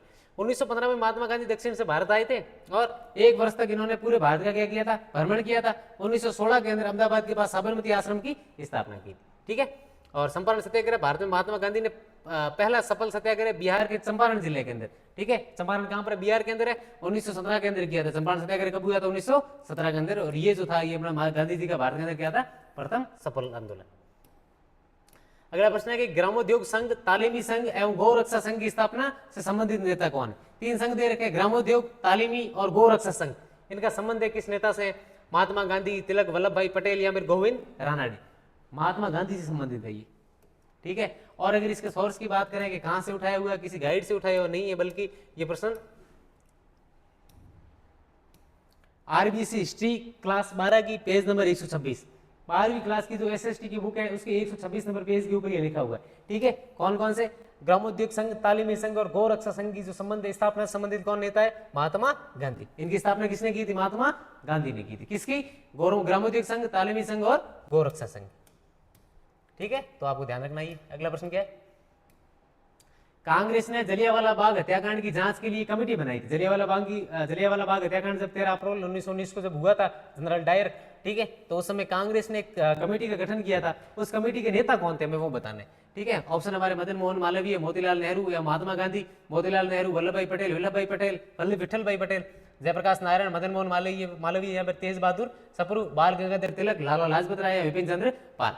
इसके अंदर सही अपना कौन है? मदन मोहन मालवीय, मोतीलाल नेहरू और जो महात्मा गांधी थे। इन्होंने कांग्रेस ने जो अपनी जलियांवाला बाग हत्याकांड के बाद उन्होंने कमेटी गठित की थी, उनके ये क्या थे? अपने 3 सदस्य थे। ठीक है, हंटर समिति का गठन जलियांवाला बाग हत्याकांड के विरुद्ध में बढ़ते हुए जन आक्रोश को देखते हुए ब्रिटिश सरकार ने अक्टूबर 1919 को हंटर की अध्यक्षता में क्या किया था? गठित किया था। और हंटर समिति की रिपोर्ट है, इस समिति ने 1920 में अपनी रिपोर्ट पेश की थी। और ब्रिटेन में जनरल डायर का जो स्वागत था, ब्रिटेन में जनरल डायर का स्वागत किया गया और उसे 20,000 पाउंड की थैली की भेंट दी गई। और कांग्रेस की जांच समिति थी, कांग्रेस ने जलियांवाला बाग हत्याकांड की जांच के लिए एक समिति गठित की जिसमें मदन मोहन मालवीय, मोतीलाल नेहरू और महात्मा गांधी क्या थे? इसके सदस्य थे। अगला प्रश्न क्या है,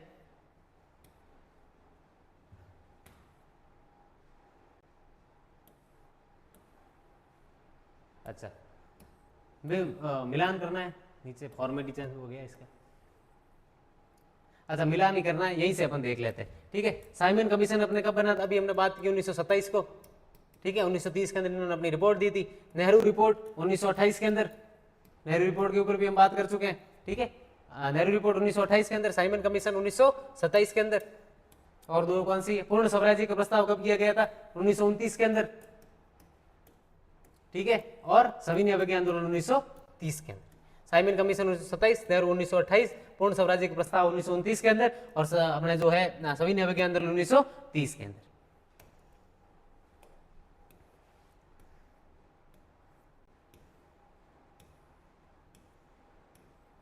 अगला प्रश्न है, खुदाई खिदमतगार संगठन के संस्थापक कौन से।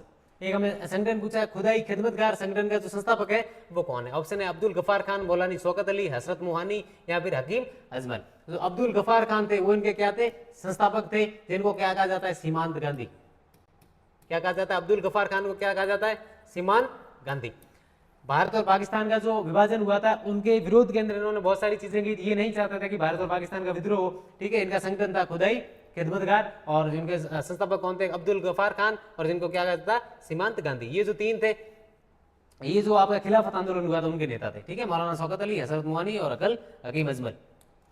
अगला प्रश्न क्या है अपना, द्वितीय गोलमेज सम्मेलन के पश्चात ब्रिटिश प्रधानमंत्री मैकडोनाल्ड ने 16 अगस्त 1932 को एक घोषणा की जो अंग्रेजों की फूट डालो और राज करो नीति को परिभाषित करती है। हमें ऑप्शन के अंदर कुछ दे रखा है, क्या दे रखा है, द्वितीय गोलमेज सम्मेलन के बाद ब्रिटिश प्रधानमंत्री थे मैकडोनाल्ड ने 16 अगस्त 1932 को एक घोषणा की थी। क्या घोषणा की थी, जो अंग्रेजों की फूट डालो और राज करो नीति को क्या करती है, परिभाषित करती है। ऑप्शन क्या हमारे, साइमन कमीशन, दिल्ली समझौता, सांप्रदायिक पंचायत या फिर पूना समझौता। तो सांप्रदायिक पंचायत जो था 1932 के अंदर, इसको जो है ये अंग्रेजों की जो फूट डालो और राज करो नीति को क्या करती है, परिभाषित करती है। सांप्रदायिक पंचायत के तहत दलितों को हिंदुओं से अलग कर दिया गया और उनका जो अलग से चुनावों के लिए आरक्षण तय किया। तो सांप्रदायिक पंचायत क्या था, इनकी फूट डालो और राज करो नीति का उदाहरण।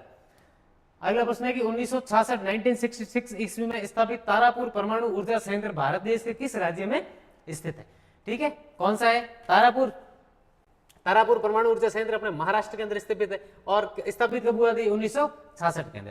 तारापुर परमाणु ऊर्जा संयंत्र 1966 के अंदर कहां पर स्थापित किया गया था, महाराष्ट्र के अंदर। तारापुर परमाणु ऊर्जा संयंत्र महाराष्ट्र के तारापुरा में स्थित है और ये भारत का पहला वाणिज्यिक परमाणु ऊर्जा स्टेशन है। प्रश्न हमसे पूछा जाए कि भारत का पहला वाणिज्यिक परमाणु ऊर्जा स्टेशन कौन सा है, अपना तारापुर परमाणु ऊर्जा। कहां पर है, महाराष्ट्र के अंदर। कब स्थापित किया गया, 1966 के अंदर, ठीक है।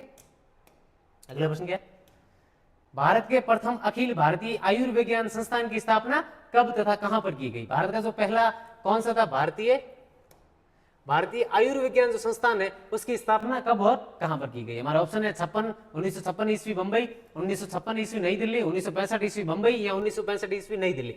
1956 ईस्वी जो नई दिल्ली के अंदर इसकी क्या की गई थी, स्थापना की गई थी। किसकी, अखिल भारतीय आयुर्विज्ञान संस्थान की। अखिल भारतीय आयुर्विज्ञान संस्थान एम्स भारत के सार्वजनिक आयुर्विज्ञान महाविद्यालयों का क्या है, समूह है। इस समूह में नई दिल्ली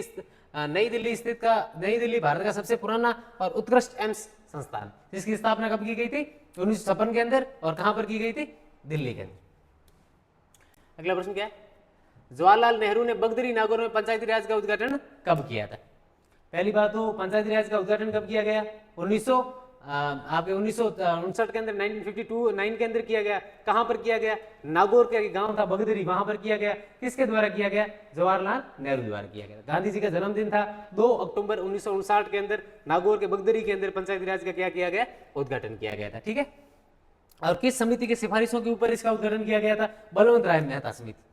कौन सी समिति, बलवंत राय मेहता समिति की सिफारिश है जो क्या की गई, स्वीकार की गई। और 2 अक्टूबर 1960 को बगदरी गांव में जो इसकी क्या की गई, स्थापना की गई, ठीक है। हमें वापस मिलाना है। Indian minerals and metal trading corporation, food corporation of India, Hindustan zinc limited और सांबर सॉल्ट लिमिटेड। जो Indian mineral and metal trading जो कॉर्पोरेशन है, इसकी स्थापना कब की गई थी, 1963 ईस्वी। कब की गई थी इसकी स्थापना, 1963 को। फूड कॉर्पोरेशन ऑफ इंडिया की स्थापना 1965 को की गई थी, ठीक है। हिंदुस्तान जिंक लिमिटेड, हिंदुस्तान जो जिंक लिमिटेड है, इसकी स्थापना की गई थी 1964 को, ठीक है। और सांबर सॉल्ट लिमिटेड की स्थापना अपने की गई, कब की गई थी, सांबर सॉल्ट की स्थापना की गई थी 1966, ठीक है। सांपर सॉल्ट लिमिटेड की स्थापना 1964 को, और जो अपने हिंदुस्तान जिंक लिमिटेड की स्थापना 1966 को की गई थी। ठीक है, भारतीय खनिज एवं धातु व्यापार निगम की स्थापना 1963 ईस्वी में की गई थी। ठीक है, और नेशनल सीड्स कॉर्पोरेशन लिमिटेड की स्थापना 1963 में, भारतीय खाद्य निगम की स्थापना 1965 में, और हिंदुस्तान एरोनॉटिक्स लिमिटेड की स्थापना अक्टूबर 1964 में की गई थी। ठीक है, बाकी जो सांबर सॉल्ट की स्थापना, अपने सांबर सॉल्ट की जो स्थापना है वो कब की गई, 1964 के अंदर, और उसके बाद जो है हिंदुस्तान जिंक लिमिटेड की स्थापना 1966 के अंदर। अगला प्रश्न क्या है, सांबर सॉल्ट 1964 के अंदर। ठीक है, वहां थोड़ा ऊपर गलत हो गया, तो उस टाइम सांबर सॉल्ट की स्थापना 30 सितंबर 1964 को की गई थी, और अपने हिंदुस्तान में जिंक लिमिटेड की स्थापना 1966 को की गई थी। अगला प्रश्न क्या है अपना, सरकार ने नवंबर 1956 में पारित राज्य पुनर्गठन अधिनियम के तहत देश में कितने राज्यों और केंद्र शासित प्रदेशों का गठन किया था। ठीक है, इसको तो हम ढंग से पढ़ ही चुके हैं क्यूबिट के अंदर, और 14 राज्य, 6 केंद्र शासित प्रदेश, 16 राज्य, 3 केंद्र शासित प्रदेश, या 29 राज्य और 10 केंद्र शासित प्रदेश, या फिर 28 राज्य और 7 केंद्र शासित प्रदेश। 14 राज्य और 6 केंद्र शासित प्रदेशों का क्या किया था, गठन किया गया था। 1953 के अंदर इस आयोग का गठन किया जाता है। अध्यक्ष कौन होते हैं, फजल अली।